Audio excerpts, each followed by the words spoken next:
4 hours. 4 hours, and what a fascinating guy. Huh? I enjoyed Absolutely. We talked for hours. I said, Derek, we might set a record in November, long bar revenue. I mean, we're off to a flying start with 4 comped waters.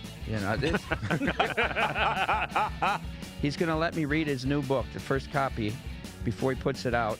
It's fascinating, though. It's called How to Live Comfortably on 11 Hours a Week at VSiN. It's a sharp guy. I mean, there's no wasted energy here. He's in his car by 4:58 every night. I mean, it's unreal. Can you tell us over at William Hill how bad the NFL was this weekend? Trust me, we led the way.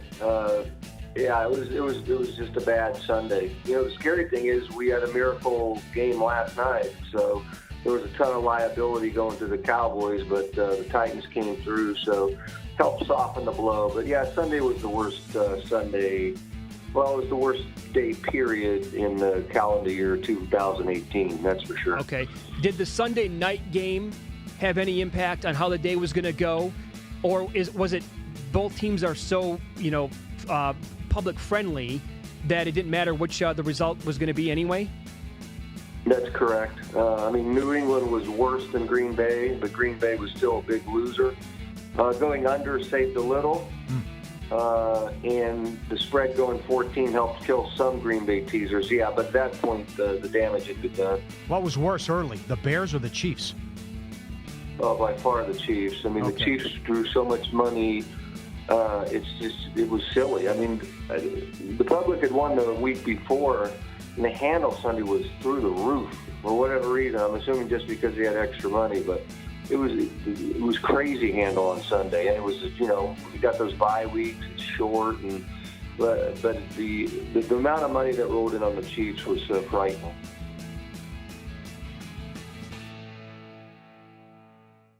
The Supreme Court will allow states to legalize sports betting. Justices ruled 7-2. The court struck down a federal law that banned gambling on sports games in most of the country. The big headline is that this really paves the way for states across the country to legalize sports betting. This is going to be a seismic shift. We are already seeing the market react. Everything is going to happen state by state. Competition is thriving. Of sports There's a renaissance that's been happening. Jobs have been created. There's a lot of new technologies, in-game betting. Any stock, publicly traded company that deals in the gaming world, they're all rising. I've learned this in the NFL. Stop looking at the stats and watch the tape. Sometimes you want to go against the money. Belichick was obsessed with trying to find a goal line defense. Pigskin pontification. He's out there just throwing. Give me the point. He's a robot. They've been covering about a 64% clip. That's what a real football team looks like.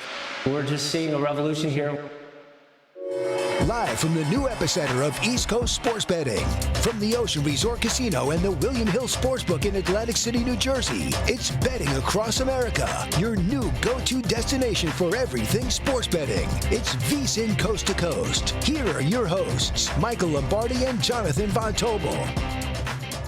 What's up, America? Our new home on the East Coast. VSiN's new home on the East Coast. The Ocean Resort Casino is the spot to be this weekend. It is look-ahead weekend in college football. We were talking earlier, Michael Lombardi, I kind of likened it to Week 17 in the National Football League. A lot of weird spots. Teams have something to play for. Other teams don't. But the same thing between these 2 weeks, always something to bet on, and that's what's important. There's a lot of games to bet on, and even though there's no marquee matchup that you say, there's still a lot of action. There's still a lot of teams that you've got to figure out as we get into next weekend, which is obviously rivalry weekend with Washington State, Washington, Auburn, Alabama, all those kind of things. But look, this is always a great opportunity to do what?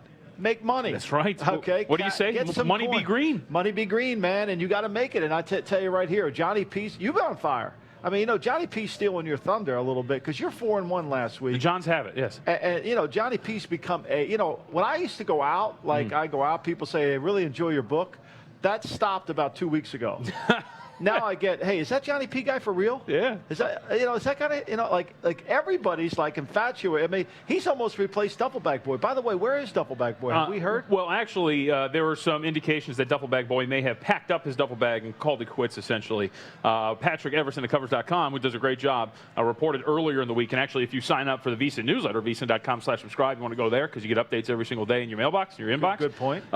You'll get this, and you would have gotten this a couple days ago. It sounds like he has withdrawn the money from his apps and might be hitting the highway. Done. Maybe. Who knows? He can always come back, put the money back, but the apps are apparently empty. Do we know what his total would be? I think we'll have to add it up. Maybe we'll dive into it. Or maybe we can just get Patrick Everson on here either tomorrow or next weekend and get an like to update know on what he ended up. I mean, look, you got to know when to hold him and know when to fold him. Right? Yeah, exactly. I mean, and so he just packed up and went home. I don't blame him. Well, a man who has not packed up and has not gone home, and in fact, we are hearing him hold court, is Johnny P. He's going to be with us in about 30 minutes, and then at the top of the next hour. So, look, I went through school, right? Media studies. I'm fascinated by media and how people actually approach whether it's games now and sports media, how you cover different things. And now that we have sports gambling legalized around the country, or you can have it legalized in your state once they approve it and go through the proper means and channels, how does that change the media landscape? Jimmy Traina is going to join us here. He's got a great podcast on sports media in general. He's going to join us at the top of the hour to see how the changes have really kind of percolated through media and sports media as we have seen sports gambling grow and grow and grow. And speaking of that, I was listening to Brent and Vinny and Amal coming in this morning, and they were talking about this next weekend is the biggest weekend in all of sports betting, which is remarkable, right? You think Final Four or the beginning of college basketball, but next weekend apparently is one of the biggest weekends because we've got 3 great games next Thursday in the NFL, right? We got all the college games on Saturday, got the Sunday pro games, and we got all the turkey you could possibly eat. That's right. So, and you're going to hit Wawa for one of those turkey sandwiches on the way back, right? Oh, yeah. So my knowledge of Jersey and just this area is starting to grow a little bit more at the East Coast. I was lucky enough to, hopped in a rental car after I got out of the airport, which, by the way, there was this giant pile of, white ice-looking stuff outside. I believe you guys call it snow. It's called snow. Yeah, so there was snow outside at the Philly airport. Nothing down here on the shore, but Philadelphia got it. We got wet rain. We got a lot of what they call winter mix. This is something you've got to learn. Which is a combination of rain and snow. Okay. It's called winter mix. You'll get a lot of that down here. Well, stop by a Wawa's. It was a fascinating experience. Just the experience of getting coffee itself was something I had to sit back. I had to wait for a lady to get her coffee so I knew how to do it. Right. Yeah, I understand. It's fascinating. Look, it's important. As Yogi Berra once said, you can see a lot from looking. Yeah. And so you can do that. All right. Yes, thank you, our esteemed producer. I will not eat miscolored snow or just snow in general. None whatsoever. All right. So I think there's going to be a theme developing in this show today, and I think the theme is I don't know, what do you want to call it? Not everything is as it seems, or how about read between the lines? That's what you want to do. You don't want to take things at face value. You want to read between the lines and take a look at some of these matchups on a little bit deeper level, because some of these teams have spots where they might be looking ahead to a really important opponent. Yeah. And let's start here. Let's start in the Big Ten. I don't think it gets any bigger than what Michigan has coming up here, taking on Ohio State on the road. By the way, you are a 3-point favorite on the road, but you still have to take on Indiana. Michigan right now in a really solid look-ahead spot. So you would think on the surface, okay, maybe this is time to play against Michigan. Well, bettors have spoken, and this number is actually up to 28.5 after opening up 27.5. If you're watching the broadcast on VSiN.com, the VSiN app, or Fubo TV, you see the South Point number is 28. And this is going to be a theme throughout the show. A lot of these games this weekend are look-ahead spots for certain teams. Michigan, of course, at the top of this list, because not only do you have college football playoff aspirations, but you got Ohio State on the other side. Yeah, and, look, Michigan let a lot of people down, including Duffelbag Boy last week. Maybe that's why he hightailed it out of Vegas, because they left him down against Rutgers. Look, I think Michigan is not going to be in one of those letdown modes. Knowing Jim Harbaugh as well as I know Jim Harbaugh, he is as competitive as a human being as ever. And I think the fact that they're playing Indiana at home, I mean, this is really an important game for him to get fine-tune himself for Ohio State. They've got to work out some things, especially in their passing game, so when they go play Ohio State. But I'm not in love with them covering, but I'm in love with them showing a good performance. Yeah, well, and keep in mind, too, it's not even just a letdown performance. Look at just the last 3 years for this series, Indiana and Michigan. 2015, Michigan, heavy favorite against Indiana. They lost 5 games in a row at that time. And then, of course, what happens, you have Indiana right in the game, 5 seconds remaining. Wolverines down 7 points on 4th and goal from the 5-yard line. They ended up winning in double overtime. 2016, they were a 25.5-point favorite was. I'll let you guess who. It was Michigan. And as a 25.5-point favorite, couldn't pull away. Hoosiers were actually up 10-6 with less than 20 minutes to play. And then last year, they were a touchdown underdog, the Hoosiers were. They had scored 10 points in the final few minutes, including a last-second field goal by Griffin Oaks. They ended up losing in overtime. So not only is this a look-ahead spot, Indiana has plagued them very tough the last 3 years. And if you're Jim Harbaugh, what you just talked about is the greatest thing he has going for him. Yeah. Right? He's going to use the last 3 years to motivate his team that we can't look ahead. Yep. That Ohio State will get to them Sunday morning. We'll start talking about Ohio State Sunday morning. But up until this point, Indiana has given us all sorts of problems, so we've got to play our best game of the season to beat Indiana. And I think that's a powerful message to you. Sometimes your trends help the coaches as opposed to hurt them. And I know from a betting standpoint, look, I think Indiana probably will keep the game closer, but I do know this. I know that Michigan will play one of its better games today because I don't think they're looking ahead at all. Well, let's look at the Wolverines' opponent next week. That would be Ohio State. And the Buckeyes are in, of course, that look-ahead spot as well. They have the Wolverines on the other side, get to play host. They're on the road against Maryland. And actually, this game really surprises me because you have a Maryland Terrapins team, and I will give Lee Sterling credit. Lee Sterling's a college football handicapper. He's with us throughout the weeks. And last week, he was talking about this Maryland team with Matt Humans and I on our show, The Edge, during the week. And he used a great line where I thought, he said something along the lines of, I think when we look back at the end of the year, we'll be asking ourselves why we haven't faded this Maryland team. They've failed to cover 2 in a row, and just look at what they've had to go through the last few weeks, just the emotional toll. Durkin's back, he's fired. You take on Michigan State, you had absolutely nothing. You end up losing last week to Indiana. So there's so much that's going on with this Maryland team. Yes, they're fighting for bowl eligibility, but you look at this Ohio State team, right? They need, this is the other thing that comes into the play here with a lot of these college football playoff teams. Especially when you're on the outside looking in, you need style points. Right. And yet Ohio State's getting bet against to the point where now they open up as a 16-point favorite. Now they're down to a 14-point favorite. It looks like they might be fixing their offense. They had 220 rushing yards against Nebraska, 120 rush yards against Michigan State. Mike Weber had 104 on his own against the Spartans. So they're trying to get better and get ready for this game against Michigan and just getting ready for the college football playoff if they can make it there. And last nugget here, which is very important to me, Urban Meyer 4-0 against Maryland, average margin of victory of 39 points against the Terps. I mean, you might think the Anthony McFarland rushing for 210 yards last week against Indiana, that might influence this a little bit because we know Ohio State can't really, their run defense hasn't been effective. And every time I want to jump on Ohio State and think they've turned the corner, they let me down, whether it was Purdue, whether it was Nebraska, whether it was, Minnesota at home. I keep waiting for this defense to play better, and it really hasn't. And they've been dysfunctional in all 3 phases of their game. So I am too. I'm surprised this line. This is Maryland's last game. This is home. This is their farewell to their seniors. There's an emotional moment here. Obviously, they're going to have a new coach. So we know they beat Texas, but that was almost seems like years ago, right? So I think Ohio State, they got to tune this up. I would be shocked if Ohio State didn't cover this line. And so the common thread between these few games, not only are these look-ahead spots for some teams, but they're look-ahead spots for one team against teams that actually have bowl eligibility on the line, right? Another game, for example, West Virginia and Oklahoma State. The Cowboys coming off of a close loss to Oklahoma at Bedlam. Now to come back home, play host to West Virginia. Cowboys still fighting for bowl eligibility, sitting on 5 wins. And West Virginia has Oklahoma on the other side. Now we'll have a really deep dive into this game because I think that West Virginia is being a little bit undervalued, and we'll talk about that a little bit later. I want to get your opinion, though, because to me, what I find really funny about this game is everybody's talking about letdown spot for West Virginia, got Oklahoma on the other side.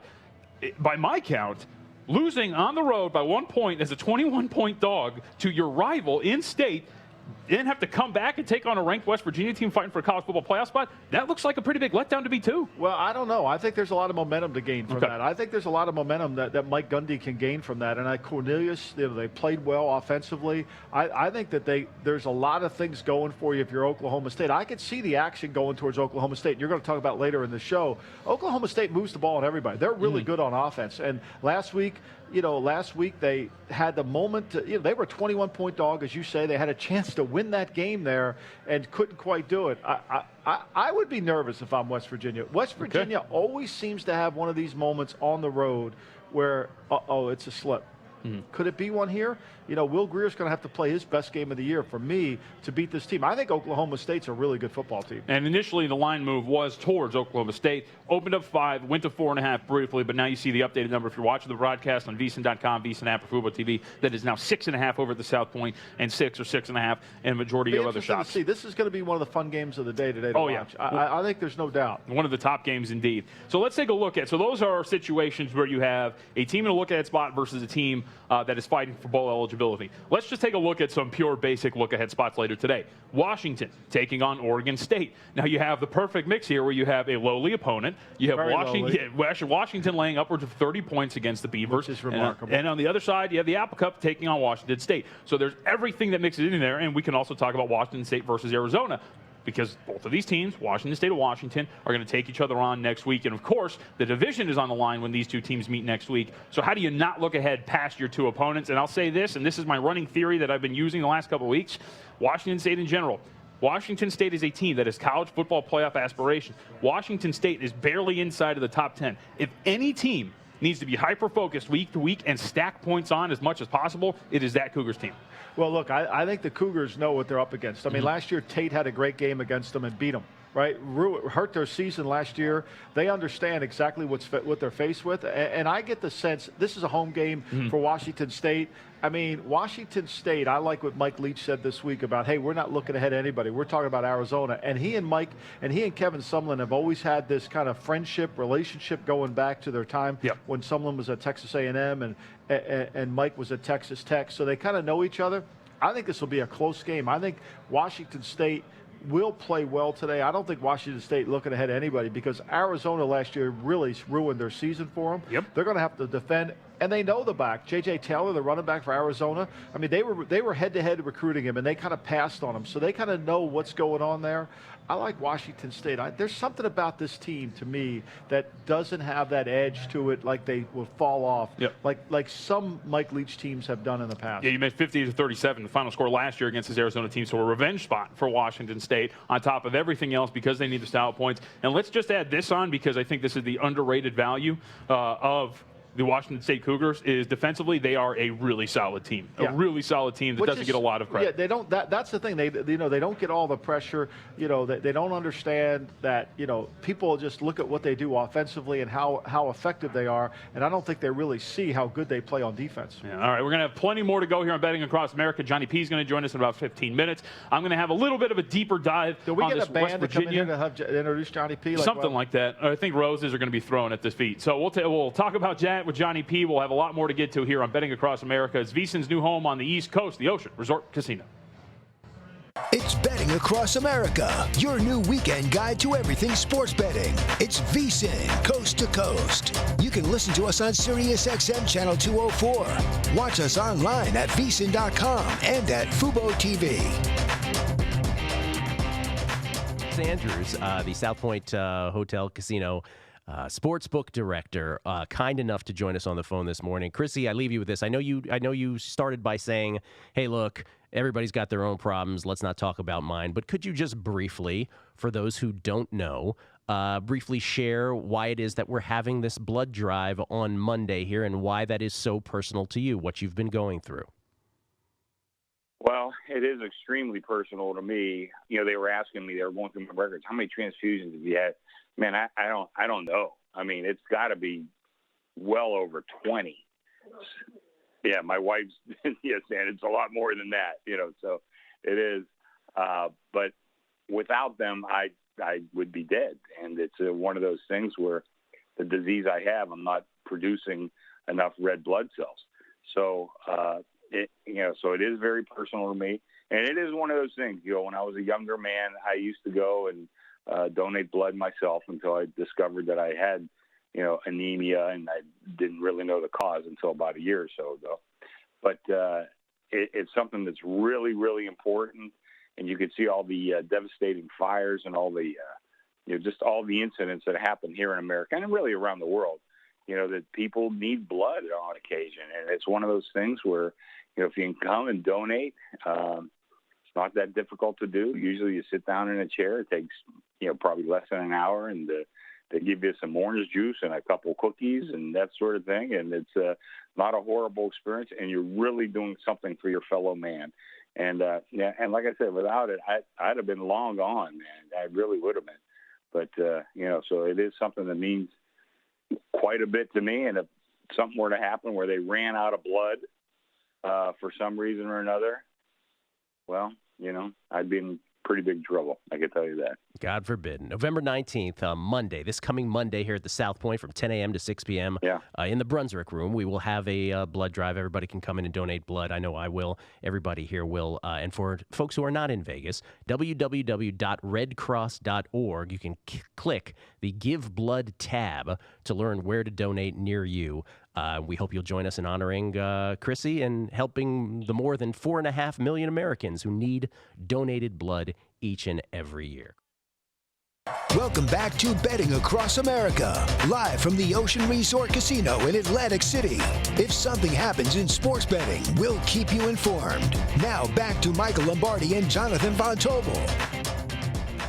Live from VSiN Studio on the East Coast. We're in the Ocean Resort Casino. That's our new spot here in Atlantic City. And before we get to more of these look-ahead spots and start reading between the lines a little bit more, we have an important message for those of you listening, especially if you're located in Las Vegas. You can just do this anywhere around our wonderful country. But as many of you may know, good friend of the show, of the network, Chris Andrews, he regularly appears on My Guys in the Desert. He's been having health issues, and he's since been on our air saying that transfusions of donated blood have saved his life. And we'd like to join Chris in encouraging everyone who can to donate blood. If you live in or near Las Vegas, you can join us at the South Point on November 19th from 10 a.m. to 6 p.m. That's Pacific time in the Brunswick Room. For those outside the area, you can also go to redcross.org.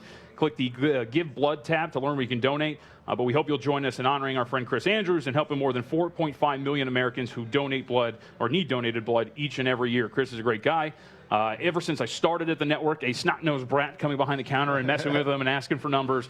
He has always been wonderful to us and great to us. So if you can just do this to help people out, like I said, anywhere around the country, or if you're in Las Vegas to join us on Monday, it'd be great. I mean, that's a great cause, and certainly we want to encourage people to do it as well. And then also, you know, these wildfires in California have just caused so much havoc that around the country, with the support the firefighters certainly need. And, you know, we lost a game this weekend for the right reason, too. I mean, yes. Cal Stanford being postponed for 2 weeks, to me, it makes all the sense in the world. The air quality out in the Bay Area is horrendous because of these fires, and you know, we just wish all the firefighters, and finding some of these people, which is just truly remarkable in today's age, where we're missing over 300 people from these fires. Yeah, and especially this time of year, we have so much to be thankful for. Thanksgiving coming up, it'd be a great time to go out and give a little back to the community and help those people out. All right, well, in honor of Chris Andrews as well, let's talk a little college football, because Chris Andrews, of course, is a big guy, especially with Penn State, and we'll get to Penn State a little bit later in the show. But let's start with some more of these look-ahead spots as we read between the lines and continue to look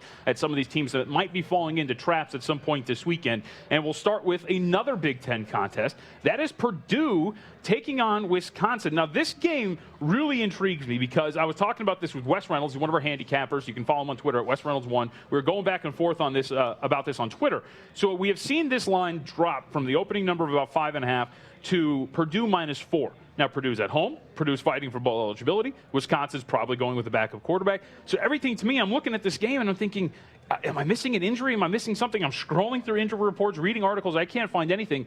I like the Boilermakers in this spot. Oh, you have to love them, right? Here. I mean, everybody's getting caught up on Jeff Brom going to Purdue. I mean, and I think that's part of the move. Yeah, I mean, Jeff Brom's got to win games. I mean, he wants to win games. He's got a bonus in his contract for a bowl game for Purdue. He's going to try to collect as much green as he can. You know, you can collect green by betting on Purdue here as well. And I think, you know, when you look at Wisconsin defensively hasn't played well. I think people are scared. Minnesota played really good defense against them last week. It was the best defense Minnesota's played all year. Now, they made the change of defensive coordinator. P.J. Fleck wanted to basically limit what Minnesota was doing defensively. It worked out.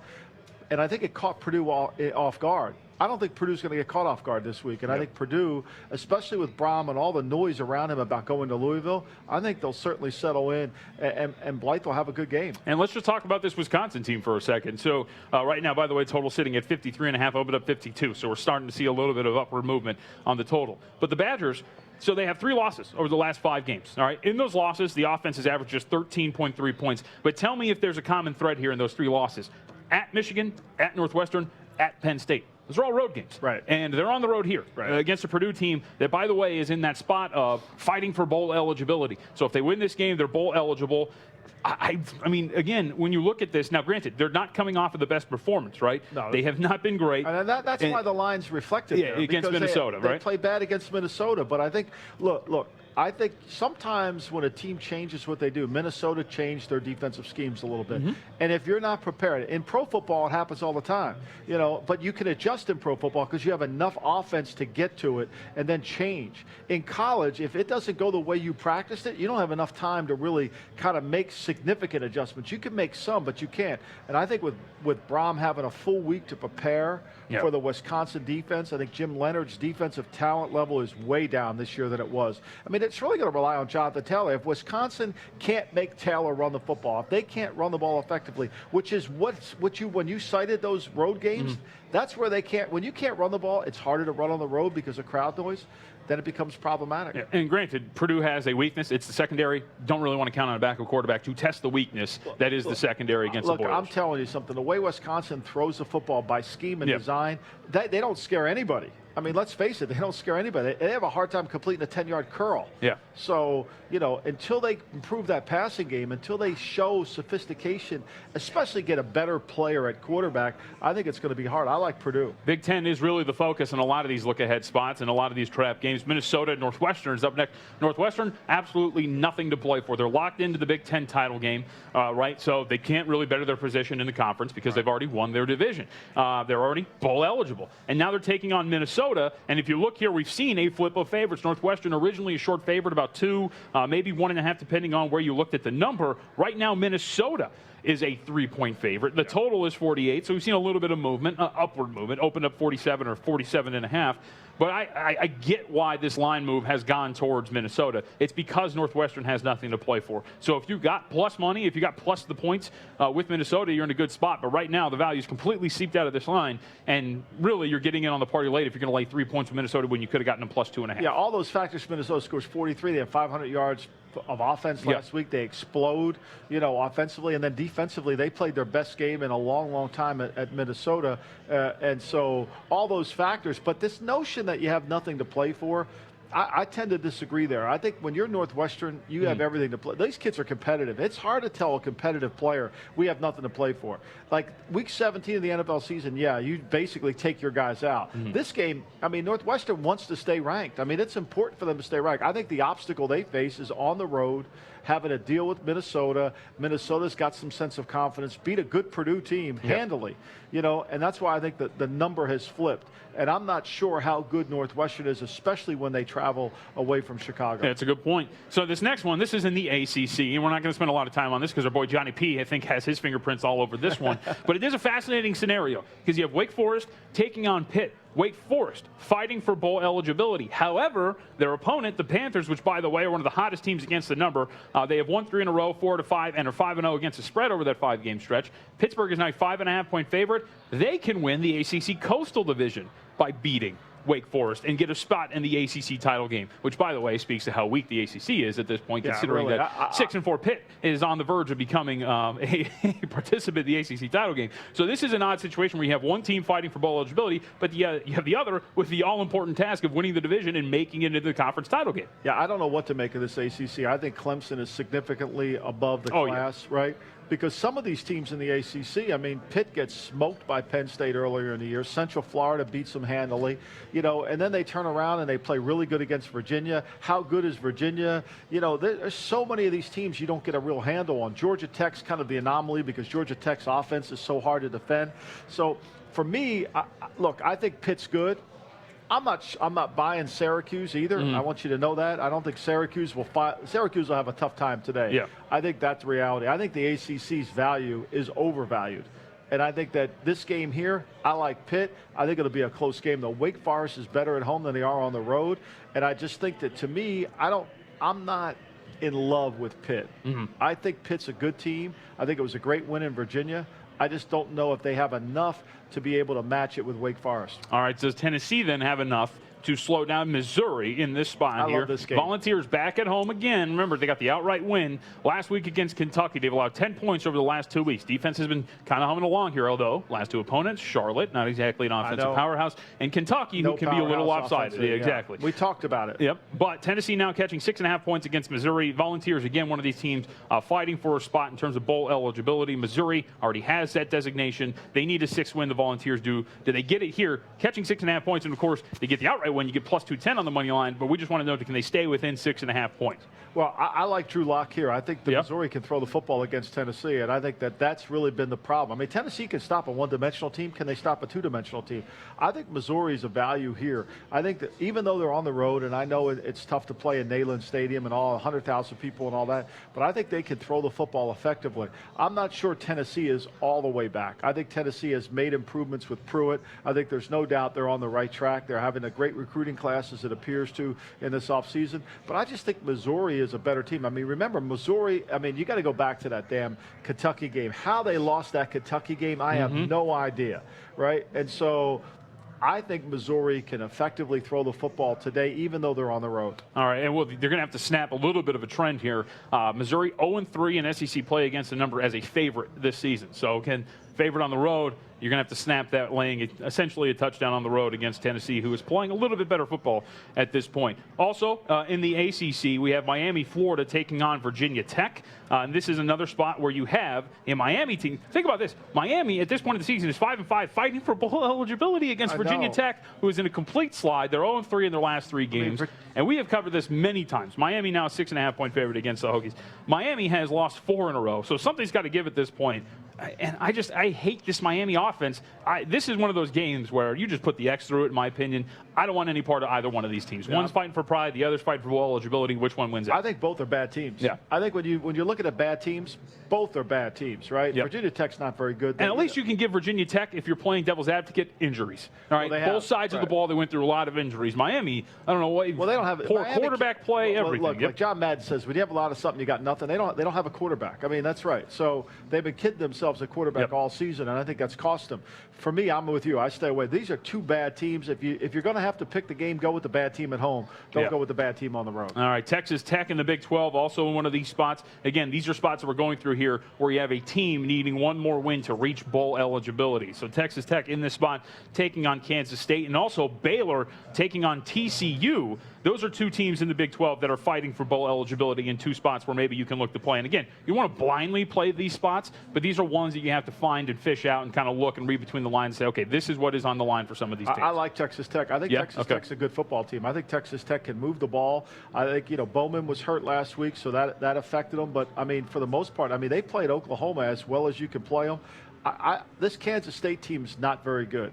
And I think that's the reality of it. I think Texas Tech's the play here. All right, Colorado taking on Utah as well. The Buffaloes started the season 5-0. They're now 5-5. There's been a 5-game slide for them. They've had some injuries to deal with, of course, but their all-star receiver is back. Chenault is playing. He played last week against Washington State, so now he's taking on Utah, maybe a little bit healthier. We can get a little bit more out of him.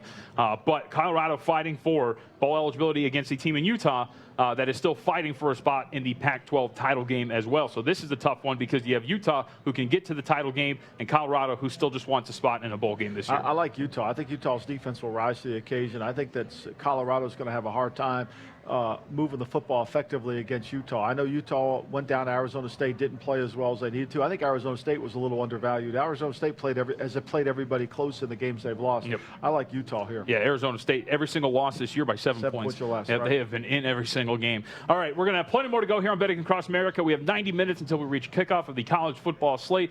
Johnny P is going to join us next. Now, if you're listening or watching, whether it's VSiN.com, Fubo TV, or the VSiN app, you're wondering, who is Johnny P? Well, this is Johnny P, and stick around because he's joining us at the set next here on Betting Across America. With our boy Johnny P here. Another winning weekend for you, by the way. You realize the more you win, the closer you get to my spot, and then eventually I don't have to come out here every weekend. You're going to lay 13 points here with Air Force? Yes. New Mexico State is just not that good. Air Force is starting to generate some more points. I just think that New Mexico State cannot handle their offense. Oklahoma State. You love to play the totals, especially the first half. I love this game. You like the first half and the second? Yes. Love over the 42 for the first half and over for the game. I like Troy by 10 to 14 points. I'm like, where would you come up with this one? I like Memphis by 3 touchdowns at least and the over. Johnny P, next here on Betting Across America. It's Betting Across America, your new weekend guide to everything sports betting. It's VSiN, coast to coast. You can listen to us on SiriusXM Channel 204. Watch us online at VSiN.com and at Fubo TV. If you didn't catch VSiN last week, here's some of what you missed. Here's a guy, he comes to the counter. He has a 10-teamer. He got 9 in to the Eagles. A $5 ticket pays like $4,000. So naturally, that's a big score, a $5 bet. And he said, Jimmy, what can I do? I said, nothing. He says, can you hold the ticket and make the bet the other side? I said, listen. I said, Jimmy will be in jail and you'll be out of here. I said, the reason we can't ever do that is very simple. from gaming control and all the laws that are written here in Nevada, we can't hold your money for you. Cool. It's like a what-if bet. Like people say, well, they do it back east. They say, well, that's illegal. Bookmakers, they can do what they want to do. But if you come to the counter and said, give me the Patriots early. If I win that game, bet it on the Cardinals late, something like that, we cannot do that.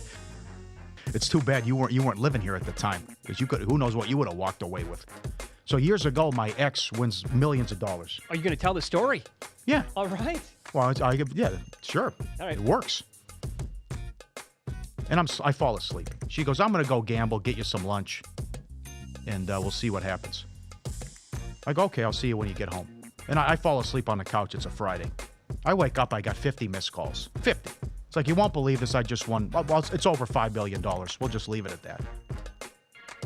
Derek Stevens, who's been on air many times, who owns the D, right?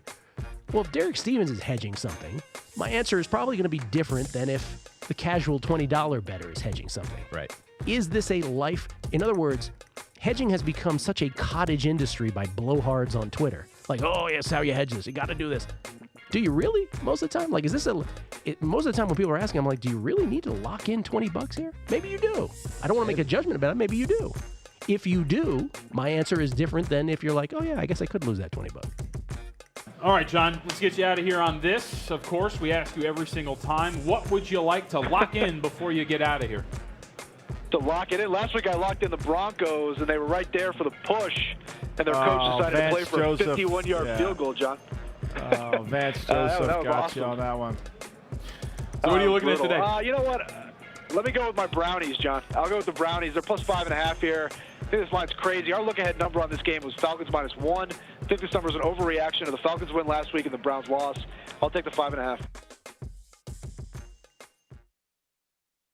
Welcome back to Betting Across America, live from the Ocean Resort Casino in Atlantic City. If something happens in sports betting, we'll keep you informed. Now back to Michael Lombardi and Jonathan Von Tobel. Back here on the set, Ocean Resort Casino is the spot, VSiN's new home on the East Coast. Now, you hear him every single weekend here on Saturday. Winners every single time. It is Johnny P, the man, the myth, the legend, who joined us right now here at the desk. Winner chicken dinner, man. That's all that matters, right? Yeah, we're the White House subs, man. You winning all this coin. You're giving us no action here. No, don't be pointing here. You share the wealth. All right, I'll share the wealth. All right, share the wealth, exactly. All right, so Johnny, we were discussing this before you came on, and I wanted to get your opinion. And let me throw it, because I wanted to ask you first before we get to Johnny. Pitt Wake Forest is right now about a 6-point spread. Pitt is a 6-point favorite on the road. You kind of mentioned that you weren't buying into Pittsburgh, right? Yeah. The Panthers. Why not? Well, I think this. I think when you look at Pittsburgh, I think that look, I think Pittsburgh's played really well. The quarterback, I'm not, even though he's from Oak Crest, New Jersey, I'm not in love with all the things they do in the passing game. But I think for the most part, I think the ACC is so devalued. I just think the ACC is so underrated that I'm not sure that they could actually make enough plays in this game. And I think Wake Forest is a good enough team. I think this is two above-average teams. I don't think these are two great teams. What about you? I agree. If you look at Pittsburgh, they lost some tough games this year. Yeah. Lost to Notre Dame. They got beat whooped by Penn State. Right. They beat Syracuse. Right. They beat West Virginia, and they beat Virginia Tech. Right. So, kind of a weird team that play up and down all the time like that. But this kid, Mike Warren, this running back, very good running back. Good running back. The front four from Wake Forest is good. I think he eats them up. I think he has a couple of 30, 40-yard plunges. That's what I like. So Pitt -5.5 is what you're going to go with here? 5.5 now, huh? Yeah, yep. Love it. Yeah? Last time line move scared you off. I like that at 7.5. Yeah. I love it at 5.5. All right, there you go. And, of course, Pitt fighting for a spot in the ACC title game, so there's all the motivation in the world for the Panthers as well. All day. Yep, every single time. All right, so first play in for Johnny P. We have Pitt -5.5. Where else are you going if we're looking at some of your plays here? And I think we're going to go somewhere in the American this time. Cincinnati, UCF, huge contest in the American. This is his baby right here now. This is my baby. All right. I love Cincinnati here. Really? I really, truly love Cincinnati. Okay, you're going to take 7 with him. Yes. But what I really like I like the 7, but I like in a 2-team tease to revert back to Pittsburgh. So actually taking Pittsburgh even just to win, and Cincinnati +13. There you go. Really like that. Wow. Two and TNTs. I mean, Cincinnati, when you look at the numbers, they're sixth in the United States in scoring per play defensively. I mean, Luke Fickell has done an incredible job defensively. Excellent. But, I mean, you know, Temple had them. Temple beat them in overtime. Do you worry a little bit about that this is a level up for the Cincinnati defense?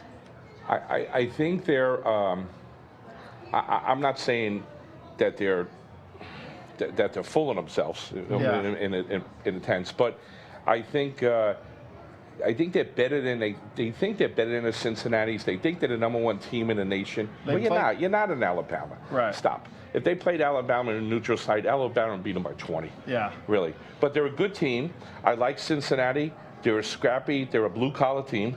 They're going to go in there, and they're going to beat them outright.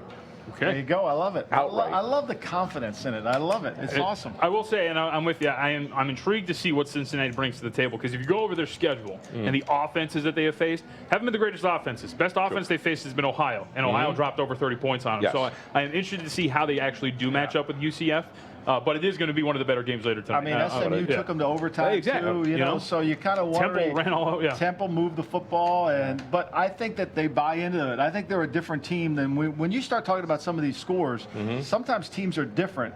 True. They gain confidence as they go through it, and they clearly have gained confidence, the Cincinnati team. Yeah. Big week, number 10 week in football. That echelons rises to the top. The cream rises to the top. There you go. You know, you're talking a mid-level bowl to the next bowl. A lot of money for the schools involved, too. All right, so you had Pitt, Cincinnati on a 2-team teaser, 6.5-point team teaser. What are you doing? Because it's not a Johnny P spot unless we have a total, specifically first half total. And I will say this, too, no one loves a first half total in the Big 12. Yeah.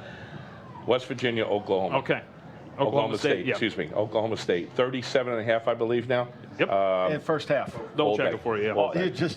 All day. I think you're right. Someone downstairs said, Johnny, I'm going to get your shirt made all day. All day, yeah. All day. That's there you it. go. I think you're right. I really like that. Have you ever been to Stillwater, Oklahoma? No. You should go one time. I've been to Syracuse. I've been to the Dome.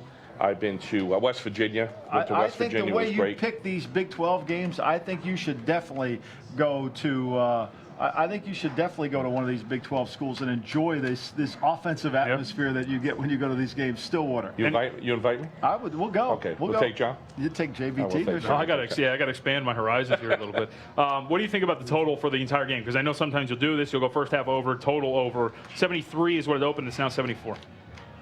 Yeah, I'm hedging on it. I like the first half. Okay, first half. That probably will go over. It'll probably be a shootout. Probably 90 points.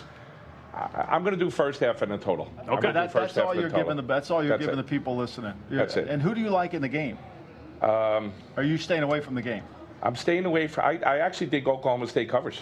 I do. I think you and I are with that. Our man over there, I'm not going to give it away, but I think our man over there is going the other way. But we'll talk about that later. He's a mountaineer? Yeah, he's a mountaineer. He's got the hunting rifle. He's, Today.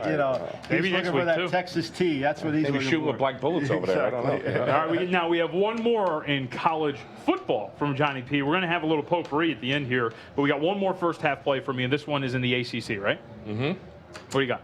All day Clemson. Okay, all day Clemson in the first half, about a 17-point favorite. Yeah. Still put up a 40 spot.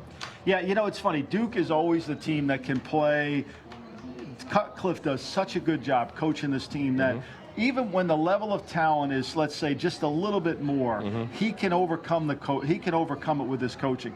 But when the level in talent is a huge gap, there's not much he can do. Yep. And this is one of those spots. There's not much he can do. That Notre Dame game intrigues me too. Yeah, in terms of the whole game or what? I was hoping you asked me that. I love Syracuse with the 10. Do you really? I think Syracuse wins outright. They're averaging 44 points a game. People ask me, John, really? Yes. Notre Dame Fighting Irish go down with their Kelly Green uniforms today. Oh, they're going down. Mike, that's my biggie. I like it. I really do. I'll tell you what. And then they're out of the bowl picture. The donations at church tomorrow, if Notre Dame loses, will be in the tank tomorrow. It'll be bad. The donations at the Catholic Church will be way down tomorrow if this is true. This is going to be a double hit. And a lot of Jameson also. Yes, that's right. Jameson is right. All right, so let's recap this quick. Johnny P's got Pitt and Cincinnati. He had that in a 2-team teaser, 6.5-point team teaser. 2-team teaser, I should say. First half, West Virginia, Oklahoma State over. Clemson, first half, laying 17 against Duke. And then now we're going to go to college basketball. I love this. This is so you've got spanning the globe. So you got a total sports in college basketball then. Huh? Retirement's been good for you, hasn't it? I mean, you've been able to watch a lot of things. I love hoops. Did you watch UNLV Oakland last night? No, but I watched Bob. I watched Danny Hurley get tossed last night at the Garden. Bob Hurley Sr. wasn't happy. Yeah, I can see that. So what do you got for us? What did I say? I know what you said. You like Yale. Oh, yes. I'm sorry. I apologize. Yale and Memphis. Yale and Memphis. You're going over the total. Yes, over the total. I believe it's 147 or 148. 148.5 right now. 175. Was that Yale? When Yale beat California, is that what made you go in this direction? Good three-point shooters. Wow, I love it. I love it. The man can do it all, JVT. There you go. You see the spread, too, by the way. Memphis is favored over Yale 4.5. Total at the South Point off the board, but over at the Westgate, you got a total of 148.5, opened up 147.5. Right. So that is the end of the list. This will Pitt, Cincinnati, all the points. First half, West Virginia, Oklahoma State over. Clemson, first half, -17. And the over in Memphis and Yale today, over 148.5. That's everything for Johnny P, huh? Can I give a shout-out real quick? Yeah. Go ahead. Real quick to my sister. My sister, Sue.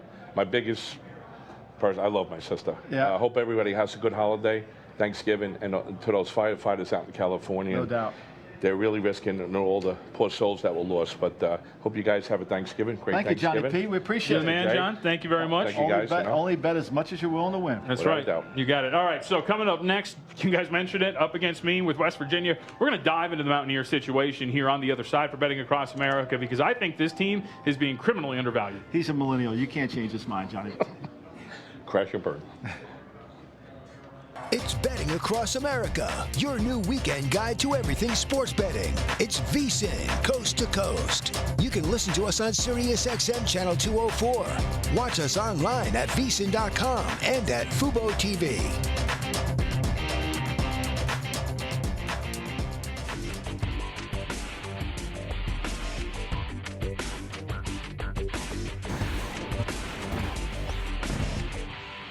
Well, the best time to bet anything is if the time is right for you at the number that you see up there.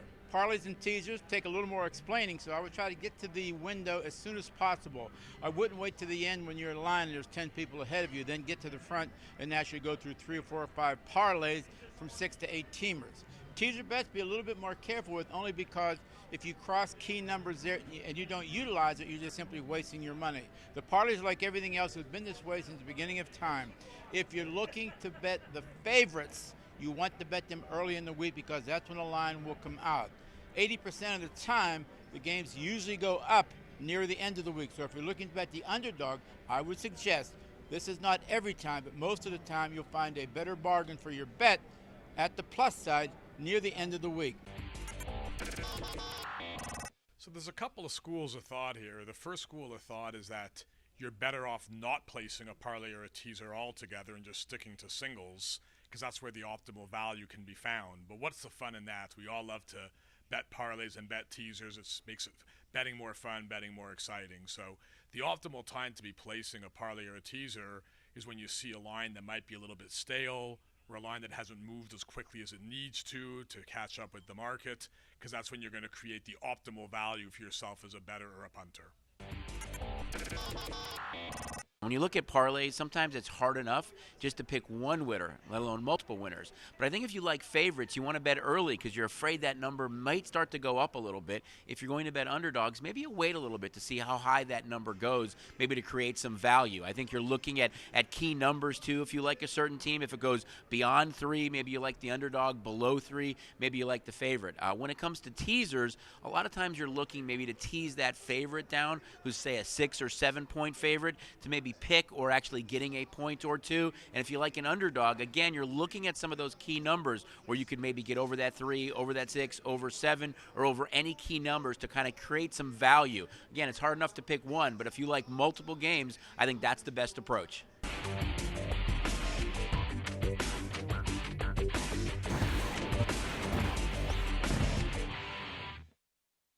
Welcome back to Betting Across America, live from the Ocean Resort Casino in Atlantic City.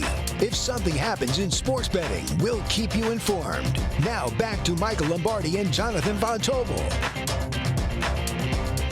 Back here on the program, Ocean Resort Casino, the spot for Betting Across America. I felt, I don't know, I felt a little Did you feel like you were getting ganged up on over there? I felt so. You guys did not agree with me in terms of West Virginia. I know. Yeah, well, when I was in the Patriots, we spent a lot of time studying millennials. And you obviously are one of the millennials. Right. You represent a huge, you represent a big part. Oh, I could have a long conversation about millennials. Yeah, I love my generation. I can see that. So I think it's really important. One thing we learned when I worked for the Patriots and we were talking about millennials, I learned that you've got to give them the right to expand and talk.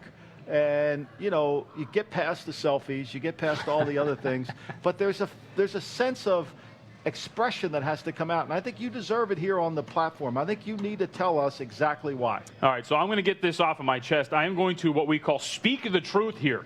On VSiN. We're going to add this, I think, every single weekend. And my focus today is going to be West Virginia. The Mountaineers, criminally underrated. Let's go back. Criminally?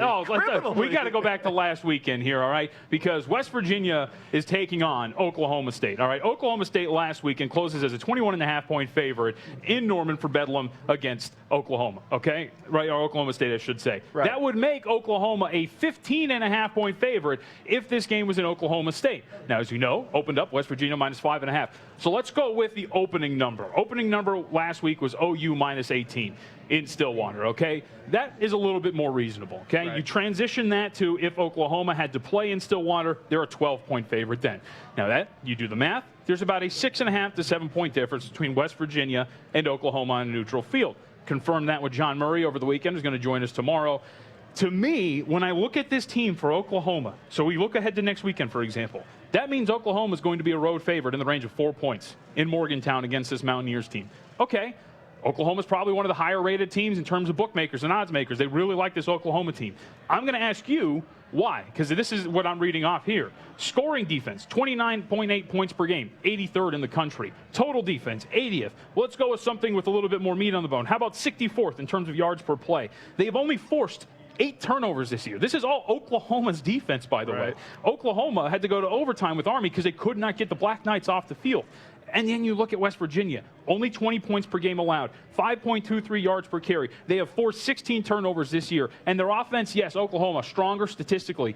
But I would say, how much farther behind is West Virginia offensively? Not that far behind with the balanced attack and Will Grier at quarterback. To me, West Virginia is being underrated at this point. And by the way, they are 100-1 over at the Westgate Superbook to win the college football playoff. They technically control their own destiny, although I think if they win out, they're going to have a hard time because if everybody wins out in front of them, they won't make it in. Regardless, I don't get the love affair with Oklahoma. I think West Virginia has been underrated. They were at the beginning. They got bet down to a 4.5-point favorite when this number opened up. Now it's where it should be at 6.5. Give me the Mountaineers today. Can I explain the love for Oklahoma too? Yes. There's this thing called the Warren Harding effect. Okay, Malcolm Gladwell wrote about it in one of his books. Warren Harding was the president of the United States. He became president, and he really had no political background, but he was a good-looking guy. And people bought into his looks. They bought into his charm. There was no substance to him, and he became president of the United States. Oklahoma is the Warren Harding effect. They're their head coach, good looking. Their offense is good. Their offense is their good looks. They're exactly right. They got a young head coach, vibrant. Everybody, the people say, Lincoln Riley's offense is really special.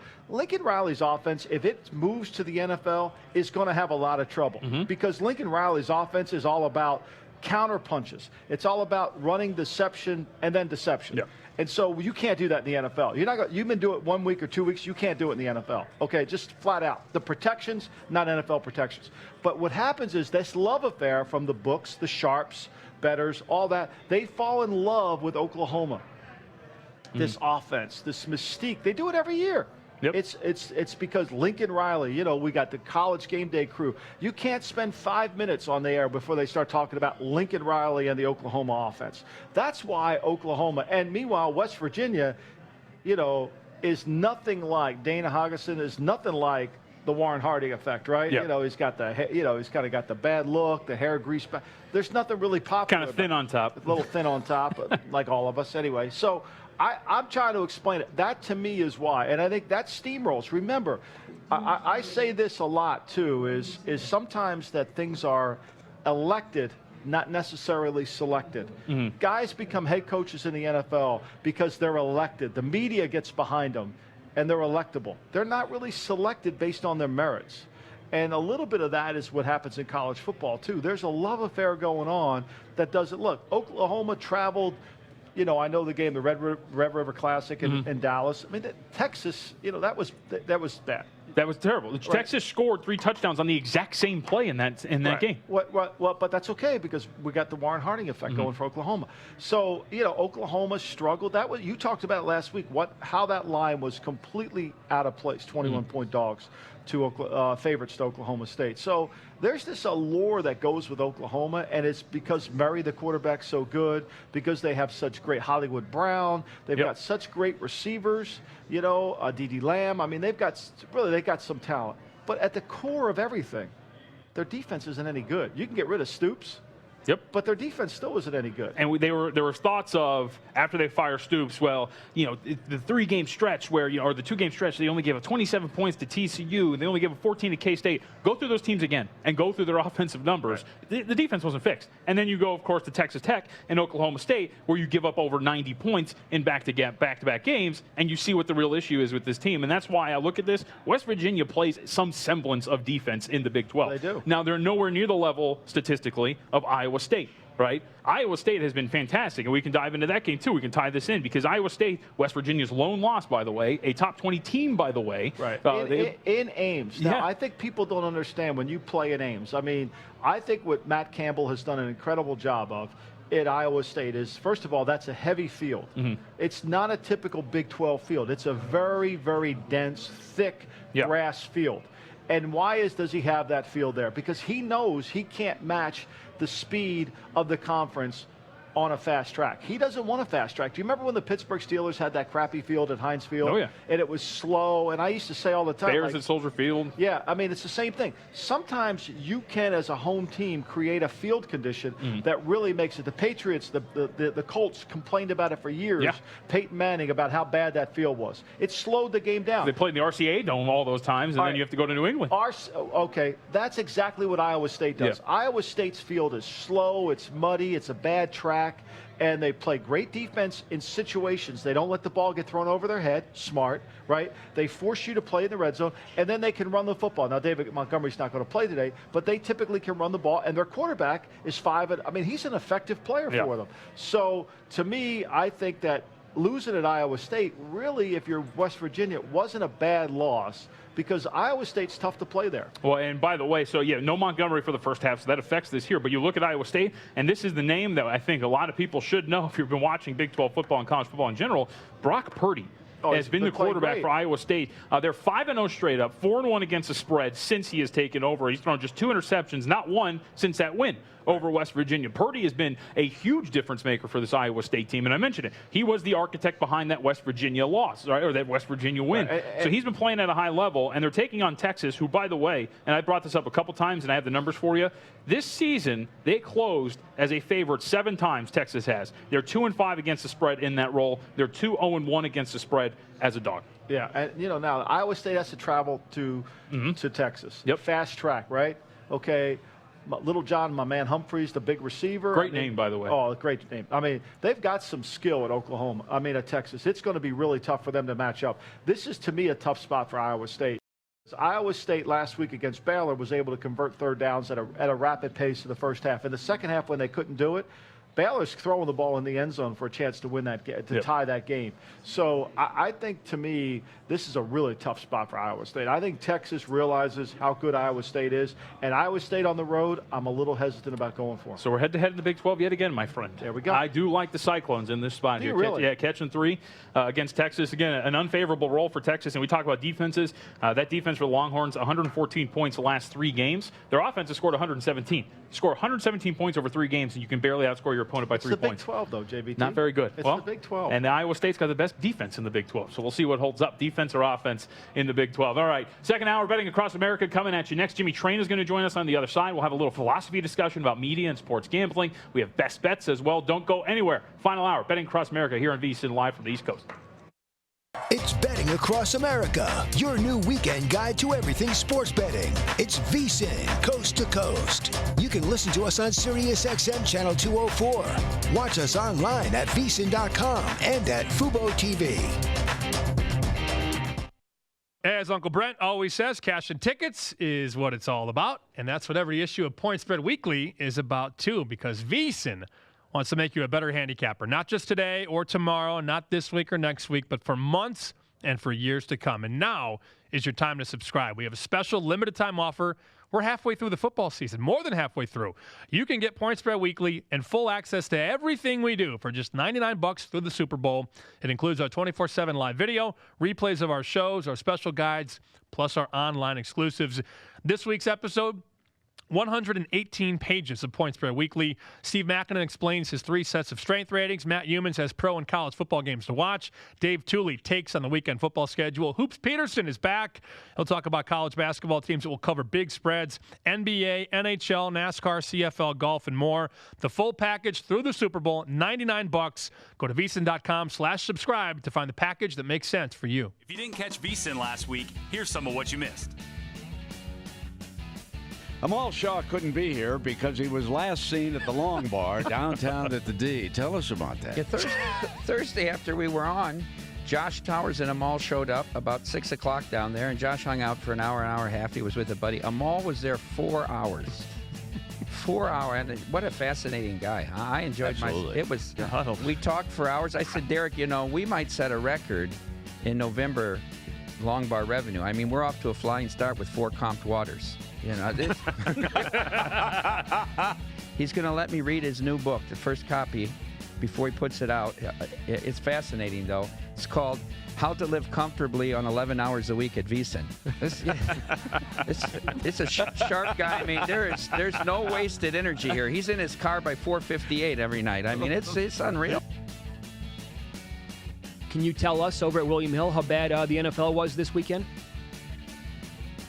Trust me, we led the way. It was just a bad Sunday. The scary thing is we had a miracle game last night, so there was a ton of liability going to the Cowboys, but the Titans came through, so helped soften the blow. But yeah, Sunday was the worst Sunday. Well, it was the worst day period in the calendar year 2018. That's for sure. Okay. Did the Sunday night game have any impact on how the day was going to go?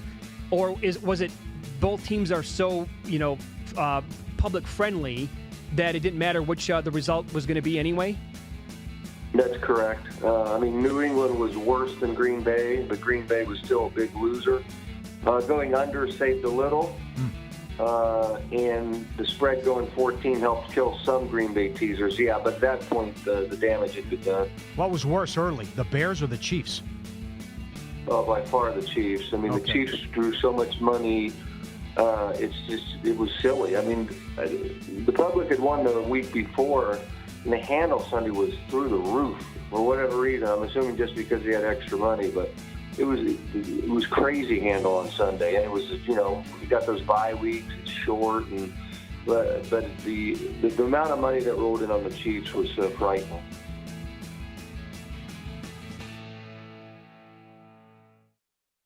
The Supreme Court will allow states to legalize sports betting. Justices ruled 7-2. The court struck down a federal law that banned gambling on sports games in most of the country. The big headline is that this really paves the way for states across the country to legalize sports betting. This is going to be a seismic shift. We are already seeing the market react. Everything is going to happen state by state. Competition is thriving. Of sports betting. There's a renaissance that's been happening. Jobs have been created. There's a lot of new technologies, in-game betting. Any stock, a publicly traded company that deals in the gaming world, they're all rising. I've learned this in the NFL. Stop looking at the stats and watch the tape. Sometimes you want to go against the money. Belichick was obsessed with trying to find a goal line defense. Pigskin pontification. He's out there just throwing. Give me the point. He's a robot. They've been covered about a 64% clip. That's what a real football team looks like.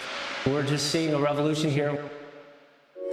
Live from the new epicenter of East Coast sports betting, from the Ocean Resort Casino and the William Hill Sportsbook in Atlantic City, New Jersey, it's Betting Across America, your new go-to destination for everything sports betting. It's VSiN Coast to Coast. Here are your hosts, Michael Lombardi and Jonathan Von Tobel. Final hour of the program leading up to kickoff of the early slate of college football games. 60 minutes left to go over everything in terms of college pigskin. But, Michael Lombardi. Yes, sir. We're going to head to the phone line here because I cannot wait to talk. I guess you can call it talk shop, X's and O's, media-wise, with Jimmy Traina. Jimmy Traina joins us here, writer for SI.com, and, of course, has his podcast, the SI Media Podcast, which you can check out. But, Jimmy, thank you for the time. Appreciate it. So I wanted to start with that, with media, and maybe the way that you've seen it, if at all, evolve since we have seen PASPA being struck down. I know I actually got to talk to you, I want to say 2 or 3 months ago, and I asked you this question. But has anything changed over the last 2 or 3 months when you look at media and specifically the coverage of sports media where you think, okay, we're starting to see sports gambling kind of leak in and seep into some of these either pregame shows or anything of the like? I don't think a ton has changed. You do see a little more. Listen, every media company, sports media outlet has really ramped up gambling coverage on the web. Yep. It's all over the place, and I'm not sure if it's a good thing or a bad thing because I think there are a lot of people out there doing gambling content that may not have any business doing it. So you really got to look to see who's giving you the information. In terms of the sports coverages, the NFL said before the season point spreads weren't going to be mentioned during telecasts, and they haven't been, outside of the occasional Al Michaels sort of Al came out one game and flat out said what an over-under was, which was, I thought, pretty interesting. But other than that, it still seems to be taboo during game coverage. Yeah, I think the one he's referring to, Michael, by the way, I think that was Sunday night between the Patriots and the Chiefs, if I remember correctly. Yeah, Jimmy, are you surprised by the reluctance of these television shows to not talk about it? I mean, considering the Jets have partnered with William Hill, I believe, or MGM, I'm sorry. They've partnered with MGM to start talking about it. We see the hockey's become involved in it. The NBA seems to embrace it. Are you surprised the NFL's so far behind? I'm not surprised that the networks aren't talking about it because they're getting those orders from Roger Goodell and the NFL. Yeah. And I'm not surprised that they don't want it discussed because they're not in getting their money. Once the NFL and Roger Goodell, gets his money and his greed is satisfied, then they'll talk about it. Are the ratings reflective? Are people craving it? Are the ratings up for the pregame shows or are they down? I know ratings for the games are up. I know. I think ratings for. I don't think they're up for all the pregame shows. I think they're up for some of the pregame shows. I don't think the gambling really has anything to do with it. I said this at the time when the Supreme Court made the ruling. If you wanted to bet on football, you were already betting on football before that ruling came down. I don't think that ruling led to many new NFL bettors. I think what you have is, the sort of casual fan is in Atlantic City for a weekend, and he's looking for just, a laugh or two and some fun, and he'll go into the window and bet a couple of games. But that week in, week out NFL bettor who's looking at the lines all week, looking for movement, what's doing, that person was betting football way before the Supreme Court ruling came down, and I don't think that ruling really made a difference in terms of adding a whole slew of new NFL bettors. Talking with Jimmy Traina, Sports Illustrated Media podcast host. He also writes for SI.com. Nice enough to join us here for a couple minutes on betting across America. So then let's talk about, big picture, spinning this forward, Jimmy. If you're looking at, let's say the NBA, right? We'll talk about the NBA because the NBA is in partnership with the MGM. We saw on their website that they actually had the over-under win total competition. I don't know if you saw this. You can log in your NBA.com account. You can pick over-unders in terms of the win totals for every single NBA team, enter into a pool, and you can win some money. So kind of like a little bit of contest before the season started. I was in my hotel room last night, and I didn't catch these during NBA games, but they're running be safe as a gambler type ads for NBA games now. So warning people the dangers of gambling. So we're starting to see a little bit in terms of the NBA. So I'll focus on them. Do you think the NBA is one of these leagues where we'll start to see more and more gambling and gambling affiliated type, whether it's breakdowns or anything like that when it comes to their pre and post type of coverage with a lot of their contests? Because we're starting to see it a little bit now. Yeah, it's a good question that I just don't know. I think it's going to take one network, one producer, someone's going to have to go out on a limb and do it, and then I think you'll see other people do it because there's no more. I mean, the biggest copycat industry is sports TV. You know, whether it's, the scroll, the score box, the yellow first down line, everybody just copies everything. So, personally, what I'd love to see is, let's say you have an NBA game that's, 94-90 with a minute left, and the spread is 2.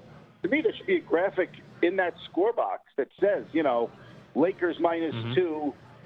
Have the line on the screen, and in the last 2 minutes, last 5 minutes of the game, and people could follow along that way. Will that happen? I don't know. I don't think we're quite there yet. I think down the road, maybe in a couple of years. I don't think we'll see that anytime soon. But that's really what they should be doing. No doubt. I mean, look, that's what Bloomberg News does. I mean, all these companies that cover the Wall Street, they're doing that. They're seeing the volatility in the market, the same thing as the market's playing out. I think it's very similar. I think that you're looking at situations where, during in-game, you can see the volatility of the market, so to speak, and you can see what it started at and what it ended at and what the projected lines are. So I do think you're right. I think this in-game betting, Jimmy, is something that's really going to capture everybody because it combines the best of two worlds. It combines that casual gambler that you talked about earlier in the show and also the fantasy football element. Right. And it's, I do think that's where that is going to take a while, I think, for you to see TV networks get on board with that, the in-game betting. I think, it's got to be baby steps. So the first step is, let's have them at least mention what the line on the game is, what the over-under is. They're not afraid to put graphics on their screen. I mean, if you look at a sporting event, it's cluttered as could be. So just, leaving a little graphic up there with what the over-under and point spread is shouldn't be that big of a deal. So, but it's going to be baby steps for sure. All right, Jimmy, so we know that you were a New York guy. In your Twitter profile picture, you got the Yankees shirt on. Let me ask you, we're talking about Syracuse Notre Dame. Do you have an opinion on the game? Because I think Lombardi and I both agree it might be Notre Dame rolling here at Yankee Stadium. But what do you think about the Orange taking on the Irish? I have already put in my Notre Dame minus 10.5 wager. All right. I just think. Well, Syracuse has had a really nice season and their offense is explosive. I don't think they have not faced a team. I know they've played Clemson, but this is going to be a tall order for them. Notre Dame's rolling, and I think with the playoffs in the balance and the undefeated season, this point in the season, you're looking for teams who are motivated, teams who have something to play for, and you don't have a bigger, sort of thing to play for than the playoff in an undefeated season. So I think Notre Dame comes out here and gives you that A-plus effort, and if they do that, it's going to be a pretty easy win for them. The talent is just too much for Syracuse to overcome. As a kid who grew up in New Jersey and can remember Yankee Stadium when they played football, it's always so great to see that venue set up in football. What will the crowd? Will it be a pro Notre Dame crowd or will it be a pro Syracuse crowd? I think I know the answer to that, but what do you think, Jimmy? I got to be honest. I'm sort of the opposite. I mean, I don't really care about a game being played at Yankee Stadium. For me, it's not. I'd rather the game be played in one of the home fields. I'm never a fan of neutral. I'm never a fan of neutral site. I don't know. I just think it takes away from an element of the game. But I would assume that's going to be a big Notre Dame crowd at Yankee Stadium today. Yeah, and I'm glad you brought up Syracuse and Clemson because that argument is brought up a couple times this week. Like, Syracuse played Clemson tough. That was a first official game for Trevor Lawrence as a starting quarterback, and the kid threw 14 passes, got knocked out early in the game. So I don't know why people are using Syracuse, Clemson as a measuring stick for this game for the Orange taking on the Fighting Irish. That game, chat with Jimmy Traina. Yeah, and that game was in Syracuse, home game for them at the time. Notre Dame they're playing as well as anyone in the country right now, too. You got to take, that into consideration as well. Other than Clemson, Notre Dame's front's probably as good as anybody in the country. I mean, they can dominate defensively. And to me, when you can do that, and then Book's played so well offensively, I think the two teams that have made their adjustments based on where they needed to go, not where they were, Clemson and Notre Dame. I mean, Clemson changing a quarterback to go to Lawrence, that takes them to another level. Same thing with Notre Dame. Taking from Wimbush to Book takes them to another level, and that level is to compete with Alabama. If you don't make those moves earlier in the season, you're not competing with Alabama. So, Jimmy, do you have anything else in terms of like some plays? You said you already laid the points with Notre Dame. Anything else in your pocket for today? I'll tell you, it's a weird day. The games are not great. It's a pretty rough schedule. I'll tell you what I'm looking forward to more than anything. I'm not going to bet it, but I can't wait to see if Alabama covers 52 against the Citadel. 52 posted over at the South Point. Score on that one. Yeah. It's a rough slate today. Yep. Yeah, especially when we're talking about Army and Colgate might be an interesting play. So, it is a rough slate. Jimmy Train, a writer for SI.com. You can also check out his podcast, All Sports Illustrated, the SI Media podcast. Jimmy, thank you for the time. Thanks, Appreciate Jimmy. the insight. Good luck on the wager, considering all three of us are on the right side. So I am pulling for you with that Notre Dame team. Thank you. All right, let's go Irish. Thanks a lot for having me. There, you got it. All right, take it easy. Yeah, I do think, I really do, when I was looking at that, and that game with the Irish and Syracuse opened up 9. And we talk about teams are being overvalued, undervalued, like I think West Virginia's being undervalued. I think Syracuse is being a little overvalued here when you look at it. Don't you think the whole ACC is a little overvalued? I mean, now, I say that, and I'm a Clemson huge supporter, right? But I think Clemson has dominated these teams in the ACC to the point, and I get that Syracuse played them tough and had a chance, and the third-string quarterback made a great throw late in the game to win the game for him. So I get all that. But I think there's a whole element of the ACC that's – I think it's really down. I mean, Louisville's not the same. Florida State's not the same. I mean, these are bad teams. No, I'm with you. And this is what got me with the Orange. So we're not just throwing around like, I think they're over. You want some numbers to back that up. Well, then let's take a look at this. Syracuse, if you look, secondary is ranked 108th in terms of total passing defense. They allow 261 yards through the air per game. The defense, over the last 5 games, has allowed 33.8 points per game, an average of 458 yards per game. Louisville, granted, they were blowing them out, so maybe some garbage yards, got 413 total yards against them in that blowout win over the Cardinals. And this is what I like most about Notre Dame, because I've heard, well, Ian Book, is he healthy? The second that you heard that he was out for that Florida State game, they also paired it with he will be ready next week. They knew that he was going to be fine next week. We've known this for a whole entire week that he was going to come back for this game against Syracuse. So Ian Book is healthy. He has a different dynamic. And you mentioned one of the most underrated aspects of this team defensively. That defensive line is really good for Notre Dame. And you have an offensive line that really can actually get pierced by good defensive fronts in Syracuse, and I think Dungy and company are going to have a little bit of a tough time against that front, and that's why I like Notre Dame so much. Bad defense that I think is getting a little overvalued, taking on that offense, taking on a defense that really has been undervalued up to this point in Notre Dame's. You know, I always look at the relative scoring defense. They're 73rd Syracuse in the country. Points per play offensively, they're 16, but points per play allowed, they're 64. So to me, yeah, they've made it, but I think sometimes when we look at these numbers, you know, Jimmy made a great point about it's always evaluate the evaluator. Evaluate where you're collecting these numbers from. I mean, it's one thing to cite numbers. It's another thing to collect them. Who are they playing against? And I think that because the ACC's down, I think there's an inflation of numbers and a variance that causes Syracuse to be overvalued. I'd be shocked to see if they can keep it close. I really would. We have a lot of games to get to, and yes, again, you know, we talked about, it's not that great of a slate. There are some games that you can find, of course, every single one, for example. We talked about this, though. It's really important. It's if you're betting games, it's not the slate, it's the number. That's right. So that's what's most important. That's right. So we have plenty more to get to, and we're going to have a deep dive in Central Florida, Cincinnati. Jeff Fogel, who writes for us regularly, whether it's the newsletter, Point Spread Weekly, or the New York Post, had a great piece in the Post about Cincinnati taking on Florida, or Central Florida, I should say, and the litmus test for both of these teams in this contest later tonight. We're going to dive into that and some more on the Pac-12 because there's some big contests in the Pacific 12 coming up later this evening. This is Betting Across America. We are live from the Ocean Resort Casino, VSiN's new studio on the East Coast. It's Betting Across America, your new weekend guide to everything sports betting. It's VSiN, coast to coast. You can listen to us on SiriusXM Channel 204. Watch us online at VSiN.com and at Fubo TV.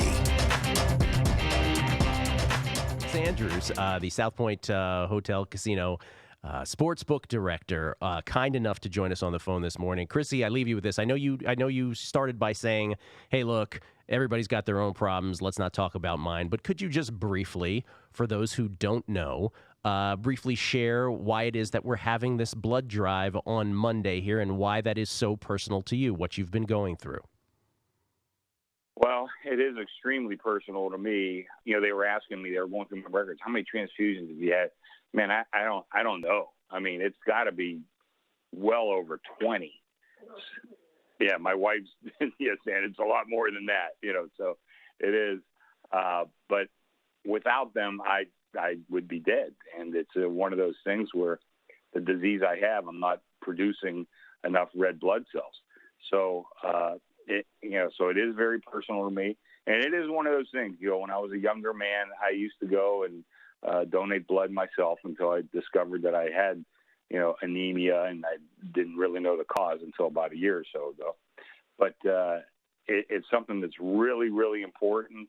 And you can see all the devastating fires and all the, just all the incidents that happen here in America and really around the world, that people need blood on occasion. And it's one of those things where, if you can come and donate, it's not that difficult to do. Usually you sit down in a chair. It takes, probably less than an hour, and they give you some orange juice and a couple cookies and that sort of thing. And it's not a horrible experience, and you're really doing something for your fellow man. And, and like I said, without it, I'd have been long gone, man. I really would have been. But, so it is something that means quite a bit to me. And if something were to happen where they ran out of blood for some reason or another, well, I'd be in pretty big trouble. I can tell you that. God forbid. November 19th, Monday, this coming Monday here at the South Point from 10 a.m. to 6 p.m. In the Brunswick Room. We will have a blood drive. Everybody can come in and donate blood. I know I will. Everybody here will. And for folks who are not in Vegas, www.redcross.org. You can click the Give Blood tab to learn where to donate near you. We hope you'll join us in honoring Chrissy and helping the more than 4.5 million Americans who need donated blood each and every year. Welcome back to Betting Across America, live from the Ocean Resort Casino in Atlantic City. If something happens in sports betting, we'll keep you informed. Now back to Michael Lombardi and Jonathan Von Tobel. Only 45 minutes left until the kickoff of the early games, but guess what? That's plenty of time to check out Point Spread Weekly, VSiN's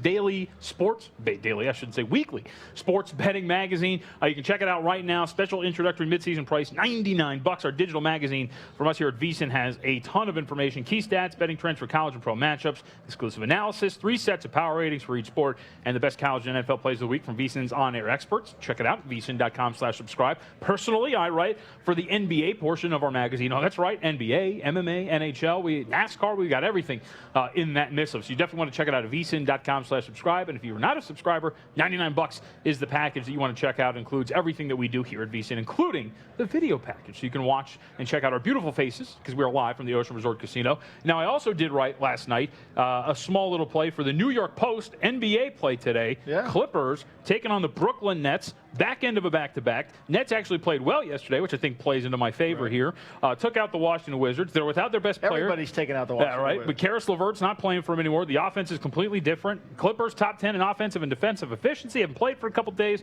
Clippers, New York Post. Check it out. You got to respect what the Clippers have done. I mean, they changed this team over completely. Everybody thought they were doom and gloom when they lose Chris Paul. They trade DeAndre Jordan, and they reinvent themselves. And obviously, Lawrence Frank's done a great job. Doc Rivers acquiesces the power and the control of the team. Lawrence Frank, and then, of course, the Jerry West factor of picking players. And you could just see the talent level increase for the Clippers. They got a nasty backcourt, man. They really do. And that was their objective going into the offseason, was to fix that backcourt, and they did it. Well, speaking of objectives going into a season, UCF's objective, remain undefeated, keep the winning streak alive, and get another faux national championship. And they're on their way to doing that, still undefeated, Central Florida is, and they get their toughest test of the year in the Cincinnati Bearcats. Right now, the UCF is a 7-point favorite. Cincinnati, of course, hitting the road with one of the best defenses, if not the best defense, in the American at this point. Nationally ranked as well in a lot of key spots. But here's what I get, and this I have no skin in this game whatsoever, right? I know a lot of sharp bettors who like Cincinnati, grabbed it at 7.5, and now where it sits at 7 on the touchdown. This is what I am really intrigued to see by this, Michael. I wanted to get your opinion. So Cincinnati 1-3 against the spread their last 4 games, right? So maybe, because there have been lane points in some of these games, being a little bit overvalued from what we've seen thus far. But what really gets me is this defense is fantastic. One of only 3 units in the country to have allowed 5 rushing touchdowns or fewer, held quarterbacks to the second lowest completion percentage nationally, but Ohio is the best offense that they've faced thus far. And we're just using a basic metric, yards per play. Ohio is 10th in the country in yards per play on offense. They average 7 yards per play, right? They dropped over 30 points on Cincinnati. So I'm intrigued to see here, South Florida, 20th in the nation in yards per play.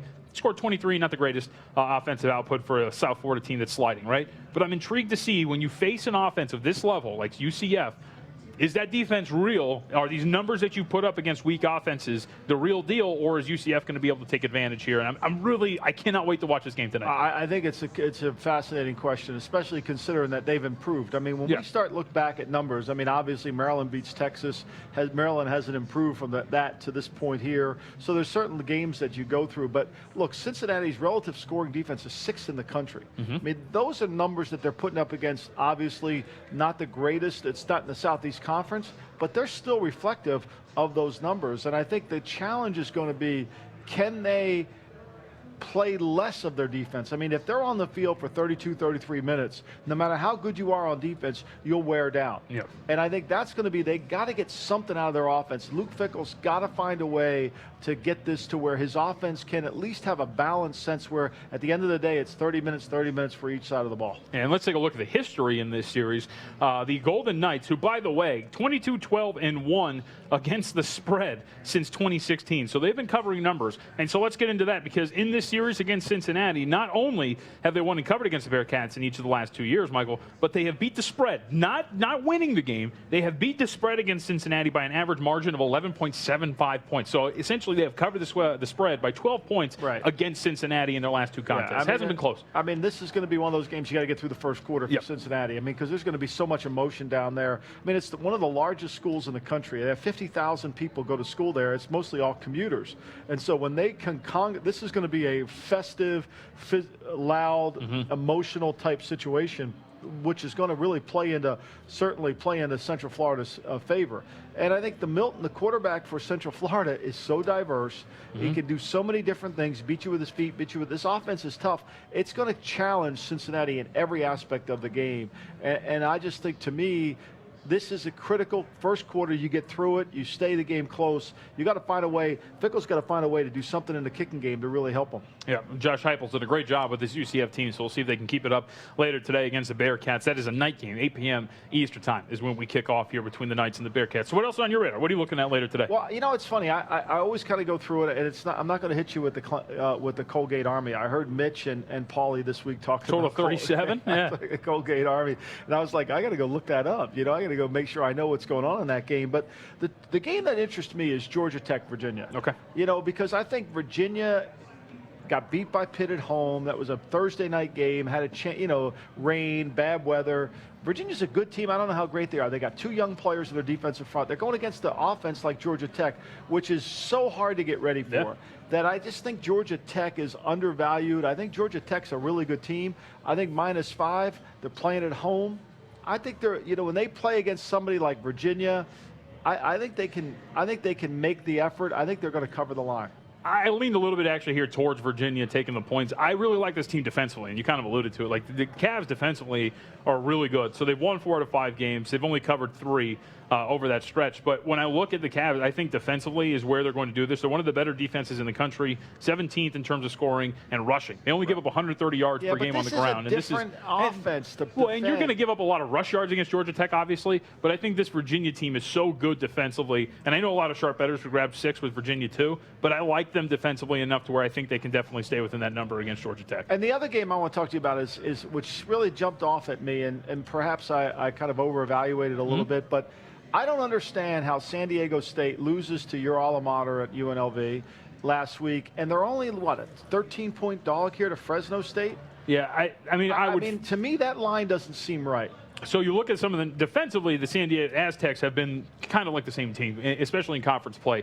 Like you said, it's 13 now, the Aztecs on the road. And San Diego State loses 2 offensive linemen this week. Yep. And they're not a great offense to begin with. No, I'm with you. And the spread numbers haven't been great against the spread either. They haven't been covering numbers. They're 2-7 as you see it if you're watching the broadcast. UNLV, how good are you? Yeah, and Fresno State is in a bounce back spot. Like, I'm with you. This opened up 15, has since dropped. Why? I would think Why? I would think maybe. Explain why. Well, so I'm thinking that maybe you remember what you saw last, and you saw Fresno State lose a game last, and I don't know. I'm with you. Like, I'm I think up on Fresno like State Fresno here. State laying 13 points at home in a bounce back spot to me looks like a good play, especially because it's under 14, and the San Diego State team really does not look great. But I will say this: the total is only 42, so maybe the thinking that this is going to be a low-scoring game, thus harder to cover 13 points. I think Tefford has done a great job at Fresno State. He's been fantastic. I mean, he's done a great job, and I think Fresno State will put points on the board against San Diego State.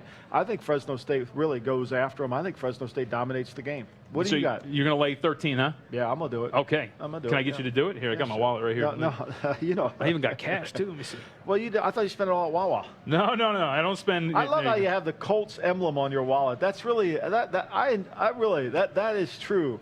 I will say this was a gift. All right, so I did not go out of my way to buy this wallet. It was a gift to me. Apologize for it. It's okay. You can have it. That's good to have. Sports memorabilia guy is kind of not. I appreciate you see what I'm saying? Yeah. I mean, it's good. Well, of course you appreciate. You're a former Patriots guy. We're talking about them making the trek from the RCA Dome to the frigid, Northeast. It was ridiculous half the time. We're going to get in this. So one of the horror images in my head of that Colts run where they were going to the playoffs all the time, they kept getting eliminated by Teddy Bruschi and the freaking Patriots. There was a winter game at Gillette. And Teddy Bruschi, it's freezing cold, and there's that slow-mo image of Teddy Bruschi, and he's just doing and he's breathing, and it's just smoke coming out of his mouth like he's a dragon. And like the Colts were just utterly destroyed. It was the game where it was a punt went over the head, they'd kick it out of the end zone. But you got the rules changed. I mean, really, you owe it to the NFL. You got the rule changed, the illegal contact after 5 yards, where they reinforced it. They didn't really change the rule. They just reinforced it, which played into the hands, hopefully, because you weren't allowed to touch the Colt receivers back then. 21-3. Never forget 2006 AFC Championship game. Don't touch them. It's not allowed. 2006 AFC title game. Marlins got it. We're going to the Super Bowl. Yeah, that's right. Picked off Tom Brady. All right, enough of Colts. I could talk about the Colts. We can talk about that tomorrow. And forever. We got a huge Sunday show tomorrow. We'll talk about them tomorrow. Let's take a break. We'll come back. We promised you Pac-12 talks. We're going to get more into the Pacific 12. Some good night games, implications in terms of the Pac-12 and the divisions, and what's going to happen specifically when it comes to Utah, Arizona State, USC. There's so much going on in that division. Utah State's my team now. You know that. Oh, and Utah State. So we'll get back to the Mountain West because Utah State is in a huge look-ahead spot. We have to get to that because they got the Boise State Broncos on the other side with that division on the line, the Mountain West. I love Utah State. Plenty more to get to here on Betting Across America. It's Betting Across America, your new weekend guide to everything sports betting. It's VSiN, coast to coast. You can listen to us on SiriusXM Channel 204. Watch us online at vsin.com and at Fubo TV. If you didn't catch VSiN last week, here's some of what you missed. Here's a guy, he comes to the counter. He has a 10-teamer. He got 9 in to the Eagles. A $5 ticket pays like $4,000. So naturally, that's a big score, $5 bet. And he said, Jimmy, what can I do? I said, nothing. He says, can you hold the ticket and make the bet the other side? I said, listen. I said, Jimmy will be in jail and you'll be out of here. I said, the reason we can't ever do that is very simple. From gaming control and all the laws that are written here in Nevada, we can't hold your money for you. It's like a what-if bet. Like people say, well, they do it back east. They say, well, that's illegal. Bookmakers, they can do what they want to do. But if you come to the counter and said, give me the Patriots early. If I win that game, bet it on the Cardinals late, something like that. We cannot do that. It's too bad you weren't living here at the time, because who knows what you would have walked away with. So years ago, my ex wins millions of dollars. Are you going to tell the story? Yeah. All right. Well, yeah, sure. All right. It works. And I fall asleep. She goes, I'm going to go gamble, get you some lunch, and we'll see what happens. I go, okay, I'll see you when you get home. And I fall asleep on the couch. It's a Friday. I wake up, I got 50 missed calls. 50. It's like, you won't believe this, I just won. Well, it's over $5 billion. We'll just leave it at that. Derek Stevens, who's been on air many times, who owns the D, right? Well, if Derek Stevens is hedging something, my answer is probably going to be different than if the casual $20 bettor is hedging something. Right. Is this a life? In other words, hedging has become such a cottage industry by blowhards on Twitter. Like, oh, yes, how you hedge this? You got to do this. Do you really? Most of the time? Like, is this most of the time when people are asking, I'm like, do you really need to lock in $20 here? Maybe you do. I don't want to make a judgment about it. Maybe you do. If you do, my answer is different than if you're like, oh, yeah, I guess I could lose that $20. All right, John, let's get you out of here on this. Of course, we ask you every single time, what would you like to lock in before you get out of here? To lock it in. Last week I locked in the Broncos, and they were right there for the push, and their coach decided to play for a 51-yard field goal, John. Oh, Vance Joseph got awesome. you on that one. So what are you looking at today? You know what? Let me go with my Brownies, John. I'll go with the Brownies. They're plus 5.5 here. I think this line's crazy. Our look-ahead number on this game was Falcons -1. I think this number is an overreaction to the Falcons win last week and the Browns loss. I'll take the 5.5. Welcome back to Betting Across America, live from the Ocean Resort Casino in Atlantic City. If something happens in sports betting, we'll keep you informed. Now back to Michael Lombardi and Jonathan Von Tobel. 30 minutes left, a little bit of rapid fire here on Betting Across America. Remember, we're on the East Coast. Atlantic City is the spot. Ocean Resort Casino, even more specifically, is the spot in our new studio here on the East Coast. All right, let's fire through them, rotation order. What do you got? Let's make some money. Let's talk about South Florida Temple. South Florida's on a 3-game lose streak. Mm-hmm. You know, they got, you know, they've been trending downward to be 14-point dogs to Temple at home. Temple's at home. Mm-hmm. Your thoughts? Now I'm thinking, because Blake Barnett is a big reason why. Quarterback did not play last week. Shoulder injury. Was he going to play? He's in uniform. He's warming up by all reports on Twitter, which is why Twitter is so great. So you're going to get USF at a little bit of full strength, but they can't stop the run. Temple has been running the ball at an amazing clip the last few games, including Raquel Armstead, 210 yards and 6 touchdowns in their win over Houston last weekend. I don't want any part of the Bulls. They're on a slide. They can't stop the run, and Temple's going to run it down their throat. Yeah, Temple playing at home. I think you're right. I think South Florida was overvalued earlier. I think now they are kind of back where they are. You go. All right, we have Georgia UMass. We can just up the line here. It's one of the bigger ones right now because, of course, Georgia does have Georgia Tech on the other side. But Georgia right now, a 41 or 42-point favorite. I would say no. Well, I don't know. Who knows? With the UMass Minutemen, the powerhouse that they are, maybe they're hyper-focused on this. But the money line, if you want to lay $75,000 to win $100, all you. Go ahead. You down? No, I'm not. Okay, let's go Alabama Citadel. Let's do that one. I mean, ooh, now this is intriguing. 52. I mean, you go take Citadel on 52. I mean, you got to think Nick Saban's going to play his guys in the first quarter. I mean, what's the first half line in that game? So this is great. So not only did it open up 52, Alabama has been bet up to a 54.5-point favorite against the Citadel, and on top of that, the first half line goes from 38.5 to 42, which is where it currently sits right now. I think if you got it at 38, that's a really good play. I mean, I'd rather, well, of course, yeah, you'd rather lay 38.5, but I think if anything, 5 touchdowns in the first half. But typically, they could do it. Well, typically you get 12 possessions in the game, 14 in college. That's let me ask you a question. Front office guy, okay? Because I think this is something to keep an eye on. Tua, a little bit of a dinged-up knee. Don't want to risk anything. What's the point of playing Tua Tagovailoa at all in this game whatsoever? You send a message to your team that the game's not important if you don't play them. Okay. So you got to, I think you send that message when you schedule them, though, right? Well, yeah. Look, I don't understand that. I mean, if you want to make a donation to the Citadel, just make a donation to the Citadel, right? You don't have to massacre their students. Save the kids. I mean, I have great respect for the Citadel. Anyway, that's where Al Davis would coach there at one time. So, look, I think you play him, and then I think he will not see the fourth quarter in this game. That line's not available. Yeah. So what else you got? Well, so personally, I'd rather lay 38.5 in the first half or 42 in the first half, and then take 54.5 with Citadel in the second half because they won't really care too much. All right, let's take a look because we've teed this enough. Let's look at the Pac-12 because we do have some big games in the Pacific 12 to take a look at, namely Utah, Colorado. We talked about this a little bit earlier in the show. The Utes opened up as a 7-point favorite with a total of 48. Bounced back from the loss to Arizona State and Tempe November 3rd. That was 32-25. They're in first place of the Pac-12 South. They can clinch at least a share with a win, so they have everything to fight for. And the Buffs are stuck in a 5-game losing streak. They have bowl eligibility to fight for. To me, without your quarterback on Utah, I mean, that's really kind of a shaky start to begin with, and you're laying 7 points on the road against a desperate Colorado team. I looked at the Buffs in this spot. I ultimately couldn't pull the trigger, but I think they're getting a little bit healthier. They're at home catching 7. It's like Colorado fighting for bowl eligibility would kind of be the spot. I don't like Colorado at all. Okay. I would stay away this game, but I think Utah's the better team. I don't like Colorado in this game at all. No, not at all. What about your Utah State Aggies taking on Colorado State? You love them, huh? This is a big game for them. I mean, I know we got Boise the next week, but Utah State's offense is so effective. I mean, they do. I mean, this is the best Utah State team ever since the guy. You remember Merlin Olsen? Do you remember that name? Yeah. Since Merlin Olsen played at Logan, Utah. So this is look, it's a lot of points to lay. Colorado State struggles. I know they're playing at home, but I think Utah State's a really good football team. I will say this does scream letdown, though, because you have Boise State on the other side, division on the line against the Broncos next weekend, right? Laying such a big number, 28.5 points. You know how much better you are than a Colorado State team that's dropped 3 in a row, both straight up and against the spread. They give up over almost 500 yards a game. So to me, it's a little dangerous to lay up to 28.5 points, but I see why you like them, right? Record numbers on offense. They've already established team records, Michael, with 66 touchdowns and 513 points. I mean, offensive today's game traveled really well. I think that's really the case. Yeah, Utah has been. Where Utah are you on USC, UCLA? You know, I initially liked the Bruins a little bit. How can you like the Bruins because anything? I don't want to lay points with USC on the road. This USC team, It's not the road. I get there'll it, be more but SC away fans from home. There'll be more SC fans in the Rose Bowl. There will be. And UCLA I understand, fans. it's not really like I don't trust USC to the point where I want to lay points on. You see it under Helton, they've been awful against the spread. This is a big game for 3-7. Helton. I mean, there's a lot of pressure on Helton. I mean, you know, he could easily get fired. I mean, he's going to have to make some changes to his staff if he's able to keep his job. Yeah. So and to me, there's a lot of pressure on USC. I like USC here. I think UCLA is not very good at all.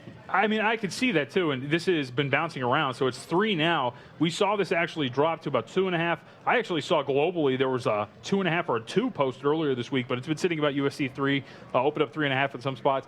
I like the Bruins, nothing strong. That's why I crossed it off. If you don't like anything strong, like we'll have best bets in a little bit. I only have 3 today, you know. And now, granted, 3 to me, you know, depending on how much you bet. You don't want to bet like 1,000,000 games if you don't feel it. And 3 was what I found on the card. We talked about this earlier. Washington State host Arizona today. I like Washington State. I think Washington State remembers last year and how they got beat and really kind of ruined their season. And I think Leach has obviously got that message to play. I know Washington's the game ahead for them, and certainly the Apple Cup's important. But I think this game is so important for Washington State to show that they are not going to let down. And Arizona traveling on the road in Pullman, I think is a tough spot.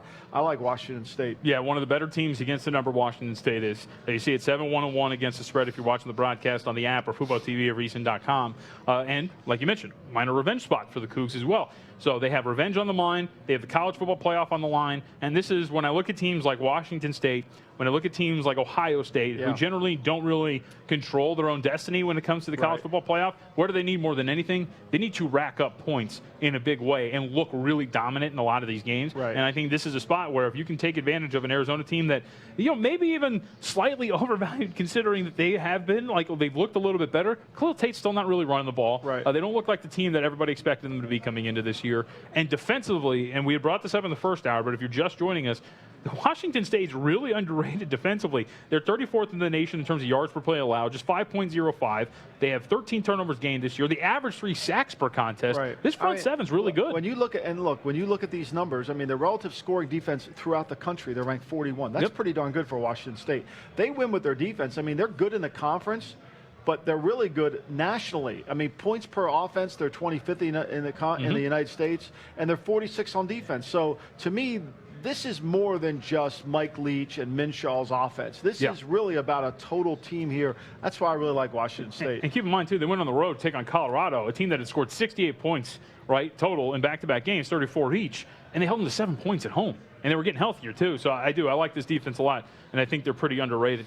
What else are you looking at in terms of anything on the radar? I know we have West Virginia and Oklahoma State, which we'll get to in a little bit as part of our best bets because that's on the list. I know that Boston College, a short favorite on open against Florida State on the road, is on a lot of people's radar. Is there anything else that you're looking at? I think Boston College, I think they bounce back. I think Florida State's really a bad football team. I think Florida State's going to have to really reevaluate where they are.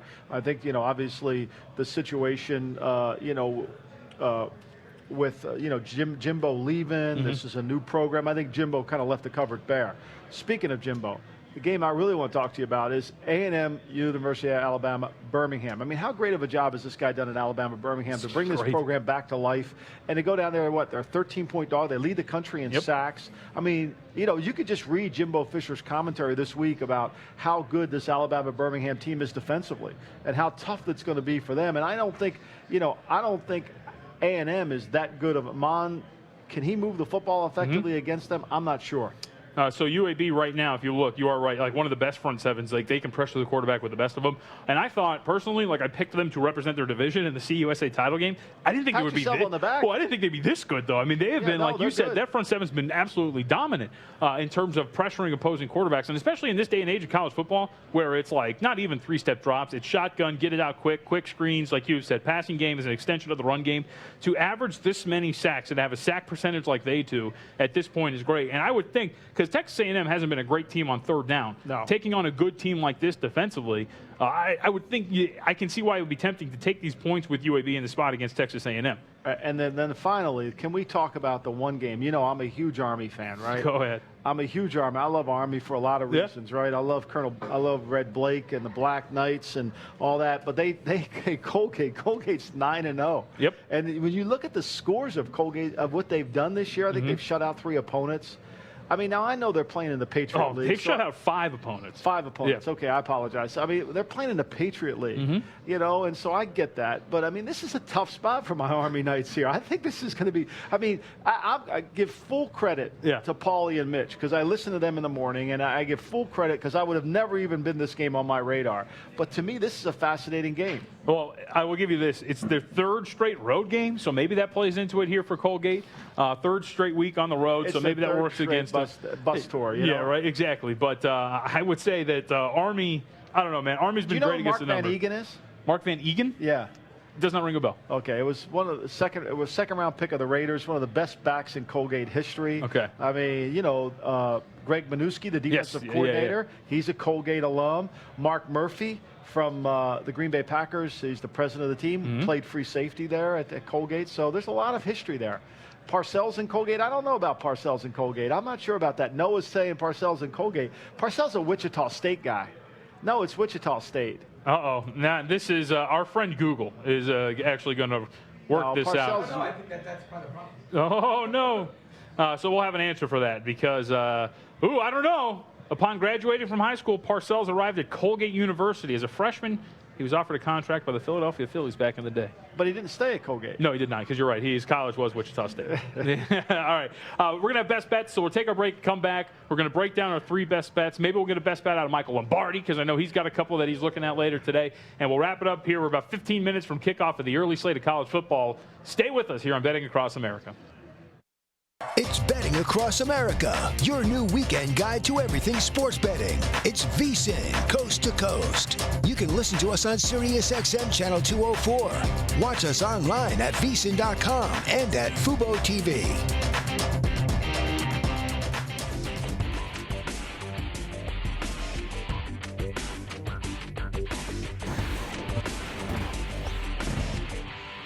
Well, the best time to bet anything is if the time is right for you at the number that you see up there.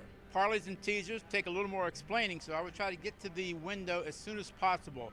I wouldn't wait to the end when you're in line and there's 10 people ahead of you, then get to the front and actually go through 3 or 4 or 5 parlays from 6 to 8 teamers. Teaser bets, be a little bit more careful with, only because if you cross key numbers there and you don't utilize it, you're just simply wasting your money. The parlays, like everything else, have been this way since the beginning of time. If you're looking to bet the favorites, you want to bet them early in the week because that's when the line will come out. 80% of the time, the games usually go up near the end of the week. So if you're looking to bet the underdog, I would suggest, this is not every time, but most of the time you'll find a better bargain for your bet at the plus side near the end of the week.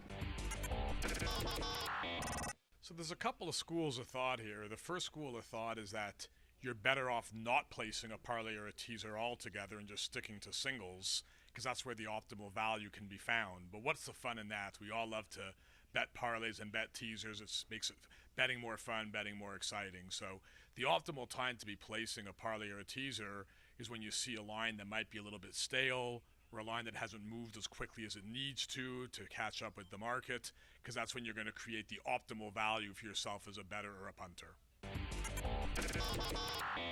When you look at parlays, sometimes it's hard enough just to pick one winner, let alone multiple winners. But I think if you like favorites, you want to bet early because you're afraid that number might start to go up a little bit. If you're going to bet underdogs, maybe you wait a little bit to see how high that number goes, maybe to create some value. I think you're looking at key numbers, too, if you like a certain team. If it goes beyond 3, maybe you like the underdog. Below 3, maybe you like the favorite. When it comes to teasers, a lot of times you're looking maybe to tease that favorite down, who's, say, a 6 or 7 point favorite, to maybe pick or actually getting a point or 2. And if you like an underdog, again, you're looking at some of those key numbers where you could maybe get over that 3, over that 6, over 7, or over any key numbers to kind of create some value. Again, it's hard enough to pick one, but if you like multiple games, I think that's the best approach.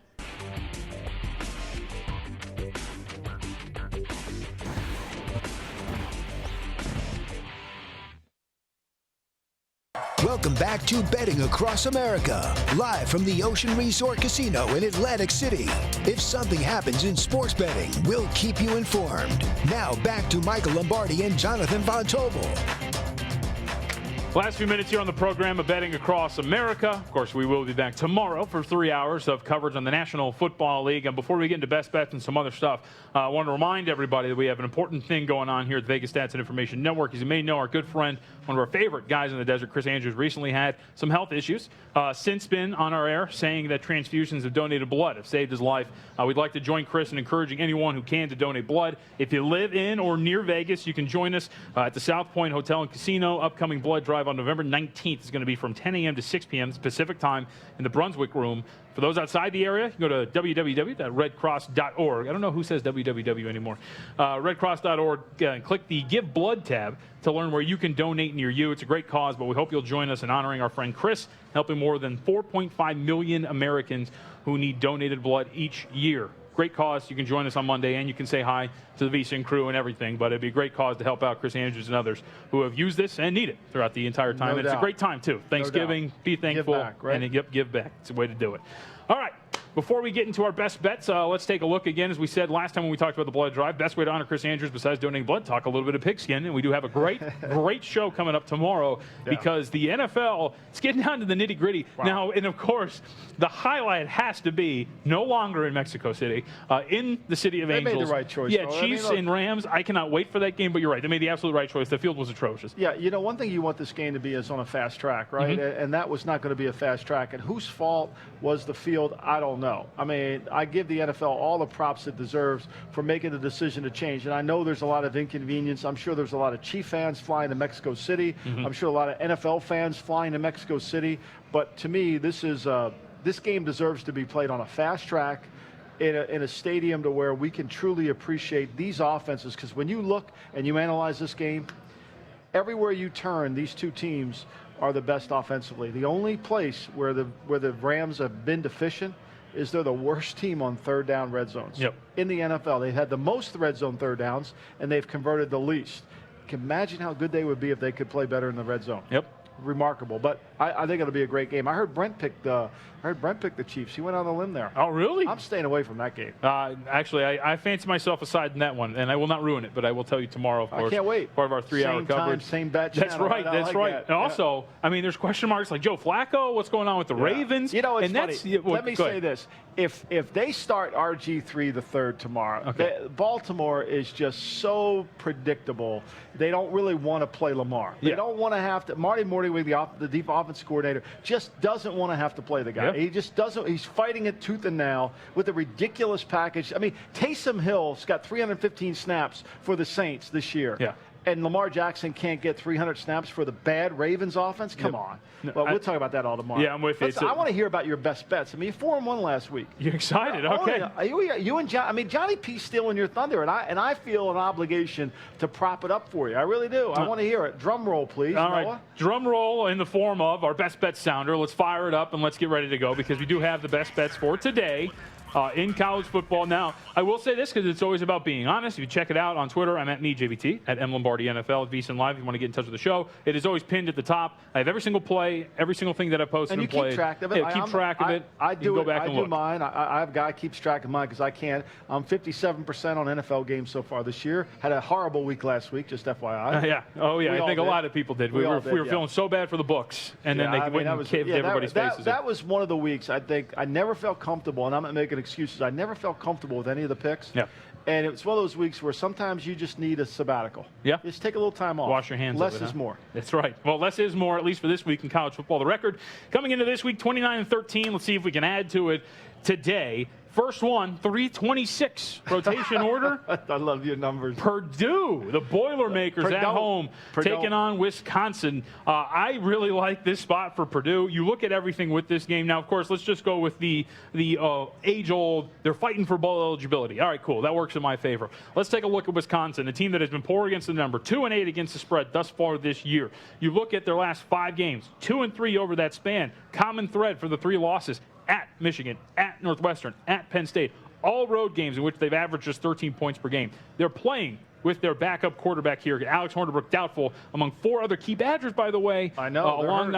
The right tackle, cornerback, everything. There's different positions that are hurting. And this Badger team is not very good this year. That's right. Defensively, they're not the same team. And look, if you don't win this bet, then that means Brahms spent too much time talking to Louisville this week and not enough time game planning against Wisconsin. And I don't think that's happened. I'm not accusing Jeff Brom of any of that. I'm just saying, to me, Purdue can come out. David Blau, the quarterback, I think he's done an excellent job. He's a little inconsistent at times. Throw away the Minnesota game. I'm with you on this pick. I like it. I like Purdue here. I was going over everything too because this number opened up Purdue -5.5 and dropped to 4. I think it's this whole notion of Louisville. Is he concentrating on the game? Yeah. And to me, it's that's what you have agents for. You worry about that. I'll worry about beating this team. So first bet, of course, Boilermakers are fighting for bowl eligibility. Give me them. I'm laying 4 points here with Purdue. Next up, 349. Yeah, there we go. Maybe you're going to shake your head here. I'm laying some chalk. Ohio State, a 14-point favorite against Maryland. And give me the Buckeyes in this spot here because I like a couple things about Ohio State. Let's just focus on the Maryland team, though, because, again, I'll bring this back to Lee Sterling, who joins us on the programs regularly throughout the week. I thought he had a great line with this, is that one day, I think at the end of the season, we'll look back on this Maryland team who's catching 14 points at home, 5-5 against the number, and we'll think, man, why did we not fade this team more down the stretch? And I would agree. You look at what they've had to go through emotionally with the firing of their coach, everything with their teammate. They're reaching the end of the year. They haven't covered in 2 straight games. And they have lost their quarterback, Kasim Hill. He's going to miss the rest of the season. Now, granted, they run the ball over 60% of the time, over 65% of the time. was very good last week. Right? McFarland had 200 yards rushing last week. And he was great. But to me, it's this emotional toll of everything you've gone through. Now your quarterback's done. The team 1-3 straight up the last 4 games. Lone win coming at home against Illinois. The defense has allowed 28.5 points per game over that stretch and 856 total rushing yards. Now, ties into what Ohio State has been doing the last few weeks. They had over 220 yards rushing against Nebraska. They had 120 yards rushing against Michigan State. This is a team that I think is focused on what their problem is, and it's been running the ball. They haven't been running it effectively, and they haven't been balanced in their play calling. And they know that they can run the ball against this Maryland team, and they're going to focus on it. And last 2 things here, Ohio State needs style points, and if they can, they're going to rack it up against Maryland, and they have in the past. Urban Meyer, 4-0 against Maryland, average margin of victory of 39 points. Give me Ohio State. I get it's a look-ahead spot, but I'm going to lay 14 points against a Terp team in full favor. I think Ohio State needs to play better. They don't need style points. I think they need to play better defensively. Dobbins needs to run the ball more effectively. I think their passing game needs to become more expansive, but they really need to run the football. Dobbins needs to really show that he's the back, and I think defensively they got to prove they can stop the run, and this is the perfect opportunity to do it in a game where Maryland's going to want to run the football because Hill's out. Okay. What else you got? I like it. All right. I'm with you on 2 of those. Cool. And then the last one, maybe we are head-to-head. 4-17, Iowa State catching 3 points against Texas. The Cyclones, 5 straight wins coming into this one. They're 6-1 straight up over the last 7 games. But since Brock Purdy has taken over for this team, it's 2.5 now over at the South Point, he has been absolutely untouchable. They're 5-0 straight up, 4-1 against the spread since Purdy's taken over, and they have the best defense in the Big 12. They held West Virginia to 14 points. They've allowed 17 points over the last 2 weeks, Kansas and Baylor.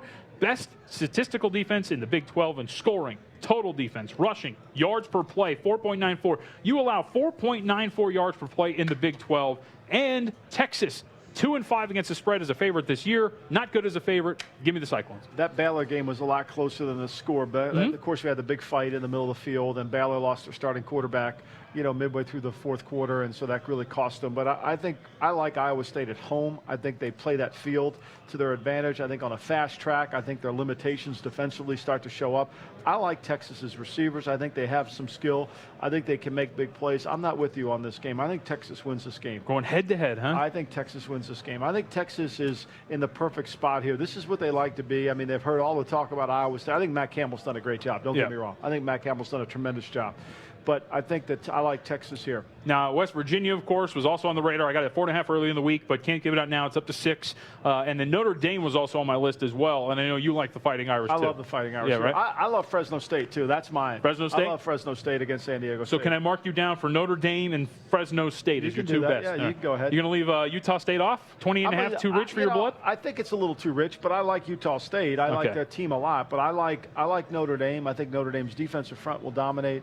And I like like Fresno State. I think San Diego State's a wounded animal, and I think Fresno State will take advantage of it. Yeah, I can't wait to watch what Syracuse and Notre Dame bring to the table because I think the Syracuse team, I'm with you, a little bit overvalued. I mean, Jimmy, Jimmy early in the show, Jimmy Traina, yep. He said that he didn't like that. But really, when you see Yankee Stadium, the great venue that it is, and if you've never been there, we should probably go this summer. It's an incredible venue, and to see it for football, it's so good. I love it. I think it'll be fun to watch the game. It'll be great TV. I know that. All right, you can follow us on Twitter. Get in touch with us, of course, throughout the day and throughout the week once we're off on Sundays at M. Lombardi NFL, at me, JVT, or the network itself at VSiN Live. And make sure you download the app or check us out at VSiN.com. Multiple spots, and when you sign up for Point Spread Weekly at VSiN.com/subscribe, you get access to all the video that we have. All right. And why wouldn't you sign up for Point Spread Weekly? I mean, to me, that's if you're going to make money, you got to spend a little bit of money. We see Johnny P's increased his notebook from a little pad to now he's got the 3 thing from Staples. He's wearing pants today. He's wearing pants today. I mean, this game has stepped way up. Yeah. I mean, so why not invest a little bit of coin in it? If you're going to make money, you got to do it. Yeah, that's right. Research. This isn't about just making bets. It's about research. Scared money don't make money, man. Exactly right. That's right. All right. That does it for us here on Betting Across America. Remember, tomorrow it's 3 hours. We start at the same time, 10 a.m. Eastern, leading you all the way up to kickoff of the early games of the National Football League. So with that, we're going to send it back to Las Vegas. You got the Green Zone, Inside the Numbers, a loaded slate of schedule here for you today on this college football Saturday. We'll be back tomorrow here. Betting Across America is live 10 a.m. Eastern on Sunday morning. It's Betting Across America, your new weekend guide to everything sports betting. It's VSiN, coast to coast. You can listen to us on SiriusXM Channel 204. Watch us online at VSiN.com and at Fubo TV. As Uncle Brent always says, cash and tickets is what it's all about. And that's what every issue of Point Spread Weekly is about, too, because VSiN wants to make you a better handicapper. Not just today or tomorrow, not this week or next week, but